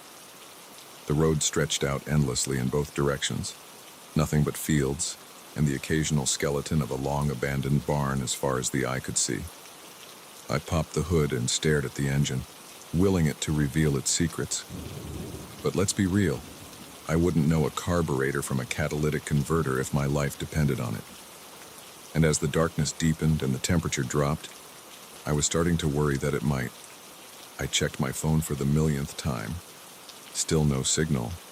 Of course, just as I was contemplating the wisdom of starting to walk, even though I had no idea which direction would lead me to civilization, I saw headlights approaching in the distance. Relief washed over me. Finally, someone who could help. I waved my arms, feeling a bit silly but desperate enough not to care. The vehicle, a large pickup truck, slowed as it approached. It pulled over about 20 feet behind my car, its headlights illuminating the scene in harsh white light. A man got out and started walking towards me. He was tall and broad-shouldered, wearing a flannel shirt and a baseball cap pulled low over his eyes. "Car trouble," he called out, his voice friendly enough. I nodded, suddenly feeling a bit uneasy, though I couldn't put my finger on why. "Yeah, It just died on me. I don't suppose you know anything about cars." He chuckled, coming closer. "I might know a thing or two. Mind if I take a look?" I stepped back, gesturing towards the open hood. As he leaned in to examine the engine, I caught a whiff of something. Alcohol. At this distance, I could see his eyes were slightly bloodshot. "Looks like your alternator's shot," he said after a moment. "You're not going anywhere tonight, I'm afraid." My heart sank. Oh no. Is there a town nearby where I could get it towed? He straightened up, wiping his hands on his jeans. "Nearest town's about 40 miles that-a-way." He jerked his thumb over his shoulder. "But don't you worry, pretty lady. I'd be happy to give you a ride." There it was again, that nagging feeling that something wasn't quite right. His smile was a little too wide, his eyes a little too intense. "Oh, that's very kind of you," I said, stalling for time. "But I wouldn't want to impose. Maybe I could just call for a tow truck." "No cell service out here," he said, taking a step closer. "Come on, don't be shy. I don't bite." He grinned, and in the harsh glare of the headlights, it looked more like a leer. I took an involuntary step back. "I appreciate the offer, but I think I'll wait for another car to come by. My boyfriend is expecting me, you see. He'll be worried if I don't show up soon." The man's expression changed, just for a second. A flash of disappointment, anger. It was gone so quickly I thought I might have imagined it. "Boyfriend, huh?" he said, his tone still light but with an undercurrent of something that made the hairs on the back of my neck stand up. "Well, we wouldn't want to keep him waiting. Are you sure I can't persuade you to accept a ride from Ola Chuck? It's mighty cold out here." I forced a smile, trying to keep my voice steady. "I'm sure, but thank you. I'll be fine." He stood there for a moment, just looking at me. I fought the urge to shrink back, to run. Something in his gaze made me feel like prey being sized up by a predator. Finally, he shrugged. "Suit yourself. But here, let me at least check if I've got any tools that might help." Before I could protest, he turned and walked back to his truck. I watched, my heart pounding, as he opened the passenger side door and leaned in. That's when I saw it. In the cab of his truck, illuminated by the interior light, was a collection of items that made my blood run cold. Rope, duct tape, what looked like a hunting knife. In that moment, I knew with absolute certainty that if I got into that truck, I would never be seen again. Chuck straightened up, turning back towards me with something in his hand. I didn't wait to see what it was. I ran. I heard him shout behind me, his voice no longer friendly but filled with rage. The sound of heavy footsteps told me he was in pursuit. I ran faster than I ever had in my life, my lungs burning, my legs pumping. But where was I running to? There was nothing out here but fields and darkness. I veered off the road, hoping the uneven terrain would slow him down. I could hear him crashing through the tall grass behind me, getting closer. Just when I thought my legs would give out, I saw it. An old barn. Its weathered frame a darker shadow against the night sky. It was my only chance. I put on a final burst of speed, reaching the barn just as I heard Chuck's labored breathing right behind me. I yanked the door open and threw myself inside, slamming it shut and fumbling for a lock, a latch, anything. There was nothing. The old door didn't even fit properly in its frame anymore. I backed away, looking frantically for a place to hide. The barn was mostly empty, just some old farm equipment and piles of moldy hay. The door burst open, and there was Chuck, silhouetted against the night sky. His cap was gone, his hair wild, and in his hand was a wicked-looking knife. "Now why'd you have to go and do that?" he panted, his eyes gleaming with a mixture of rage and excitement. "We could have had such a nice time together." I grabbed the nearest object, an old pitchfork, and held it out in front of me. "Stay back," I yelled, my voice shaking despite my best efforts. "I swear I'll use this." He laughed, a chilling sound that echoed in the empty barn. Feisty. I like that. Makes it more fun. He lunged forward, faster than I would have thought possible for a man his size. I swung the pitchfork, more out of reflex than any real plan. By some miracle, it connected. Chuck howled in pain as one of the tines scraped across his face, drawing blood. I didn't wait to see what he'd do next. I bolted past him, back out into the night. But where could I go? My car was useless, and I was in the middle of nowhere. As I ran, a memory surfaced. An old episode of some true crime show. It said that if you were being chased, you should run towards lights, towards civilization. I searched the horizon desperately. There, in the distance, a faint glow. It could be a farmhouse, a gas station, anything. It was my only hope. I ran towards it, ignoring the burning in my lungs, the ache in my legs. Behind me, I could hear Chuck crashing through the fields, cursing loudly. The light grew brighter. As I got closer, I realized it was a house. A real normal-looking house with a porch light on and a car in the driveway. I used the last of my strength to sprint towards it, screaming at the top of my lungs. Help! Please! Somebody help me! The porch light flickered on, and the front door opened. An elderly couple peered out, looks of confusion turning to alarm as they saw me running towards them, followed by the hulking figure of Chuck. Call the police, I gasped as I reached them. Please, he's trying to kill me. The old man didn't hesitate. He ushered me inside and slammed the door, locking it securely. His wife was already on the phone with 911. We watched through the window as Chuck reached the edge of their property. He stood there for a moment, staring at the house with undisguised fury. Then, as the sound of sirens began to wail in the distance, he turned and ran back towards the road. The police arrived a few minutes later, but Chuck and his truck were long gone. They took my statement and put out an APB, but I knew the chances of catching him were slim. As I sat on the old couple's couch, wrapped in a blanket and sipping tea with shaking hands, the reality of what had almost happened began to sink in.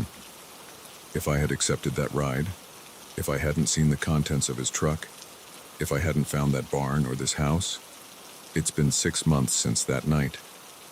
They never caught Chuck, though there have been reports of similar incidents in other states.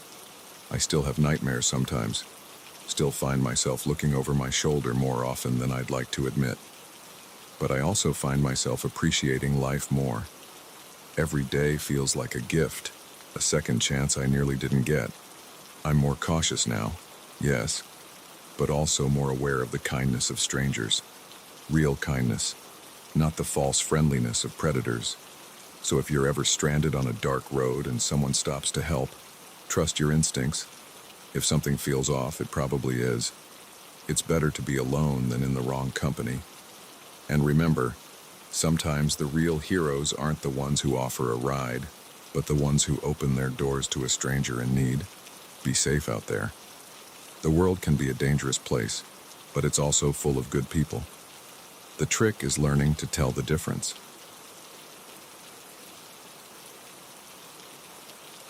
The moment I realized I was trapped in that house with a killer, I knew my job as a realtor had just become a fight for survival. What started as a routine open house turned into a nightmare that would haunt me for years to come. My name's Claire, and I've been selling houses for over a decade. I thought I'd seen it all: fussy buyers, hidden structural problems, even the occasional ghost story.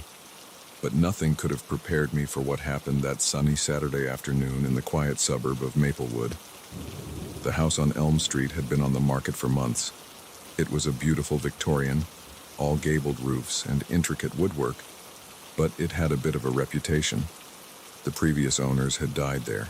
Natural causes, I'd been assured, but it was enough to scare off most buyers.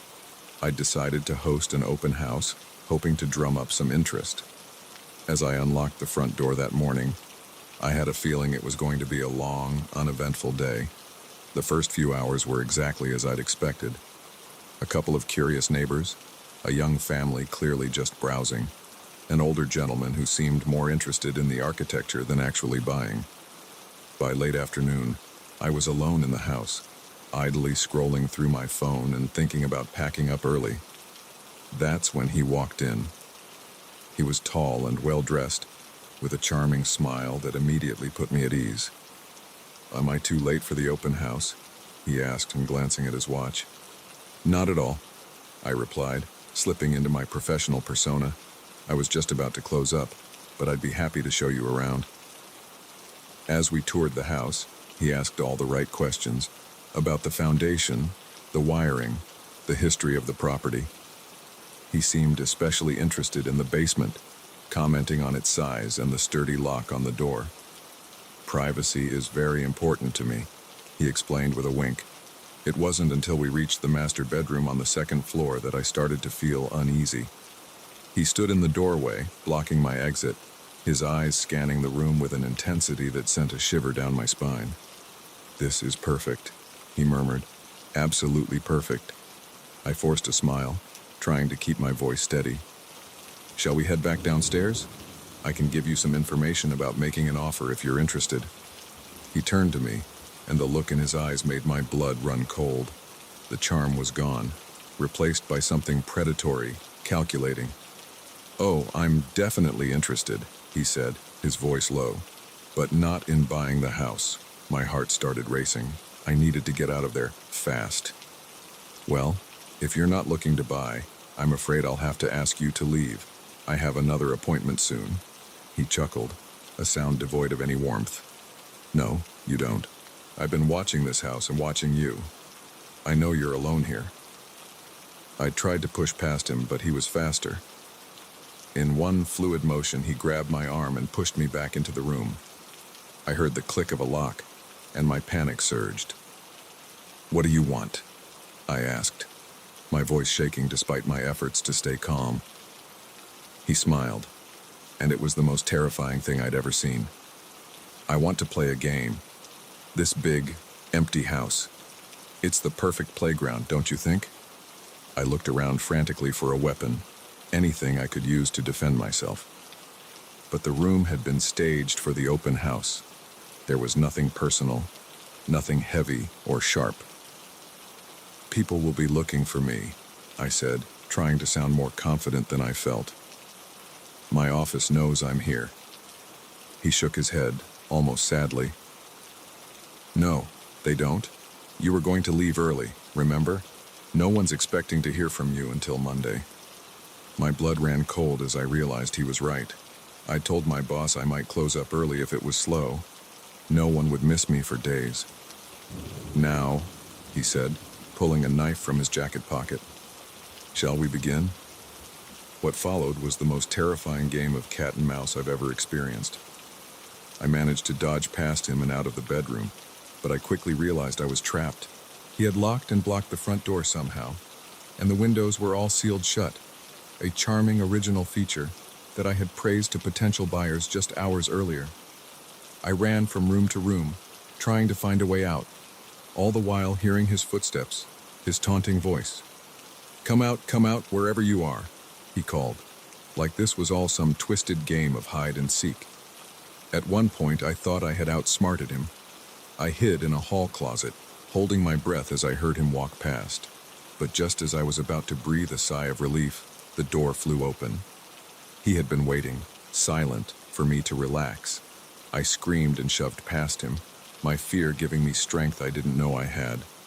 I ran for the stairs, my only thought to get to the second floor, to find a room with a window I could break. I made it to the guest bedroom and slammed the door shut, wedging a chair under the handle. I could hear him coming up the stairs, his footsteps slow and deliberate. He knew I had nowhere to go. With shaking hands, I tried to open the window. It was painted shut, decades of layers sealing it firmly in place. I looked around desperately for something to break the glass. That's when I saw it, an old fireplace poker leaning against the decorative fireplace. I grabbed it just as the door began to splinter under his assault. "You're only making this harder on yourself," he called through the crack in the door. "Why don't you just accept it? No one's coming to save you." But as he finally broke through the door, I was ready. I swung the poker with all my might. connecting squarely with his head. He went down hard, the knife clattering to the floor. I didn't wait to see if he was out cold. I ran past him, down the stairs, my heart pounding so hard I thought it might burst out of my chest. I made it to the front door and yanked on the handle, but it wouldn't budge. I could hear him groaning upstairs, starting to stir. In desperation, I grabbed a heavy candlestick from the entryway table and smashed it against the small window pane in the door. The glass shattered, and I reached through, not caring as the jagged edges cut into my arm. I managed to unlock the door just as I heard him stumbling down the stairs. I burst out onto the porch, screaming for help at the top of my lungs. A neighbor out walking his dog saw me and immediately called 911. Within minutes, the quiet street was filled with police cars and ambulances. They caught him trying to escape through the backyard. It turned out he was wanted in 3 states for similar attacks. The police found evidence in his car that suggested I wasn't his first target, and I certainly wouldn't have been his last. The aftermath was a blur of hospital visits, police statements, and therapy sessions. I couldn't sleep for weeks, jumping at every sound, seeing his face every time I closed my eyes. It's been 2 years since that day. I don't work in real estate anymore. I couldn't face the thought of being alone in empty houses. But slowly, I'm rebuilding my life. I've become an advocate for realtor safety, speaking at conferences and pushing for better protections for agents working alone. Sometimes, I drive past that house on Elm Street. It's occupied now, a young family bringing new life to the old rooms. They don't know what happened there, and I hope they never have to. I often think about how close I came to being another statistic, another mysterious disappearance. If I hadn't found that fireplace poker, if the neighbor hadn't been walking his dog at that exact moment. But I try not to dwell on the what-ifs. Instead, I focus on the lessons I learned. Trust your instincts. Always have an escape plan. And never underestimate the strength you have inside you, even in the most terrifying moments. To my fellow realtors out there, please be careful. That charming potential buyer might not be what they seem. Always let someone know where you are. Consider bringing a colleague to open houses. It might seem like overkill, but believe me, it's better to be overly cautious than to find yourself living a nightmare. And to everyone else, remember that bravery isn't about not being afraid. It's about facing that fear and fighting through it. We're all stronger than we know. Sometimes it just takes a life or death situation to realize it. I survived that day on Elm Street. I outsmarted a killer and lived to tell the tale. It's not a story I ever wanted to have, but it's mine. And if sharing it can help keep even one person safe, then maybe some good can come from that terrifying game of cat and mouse in an empty house on a sunny Saturday afternoon.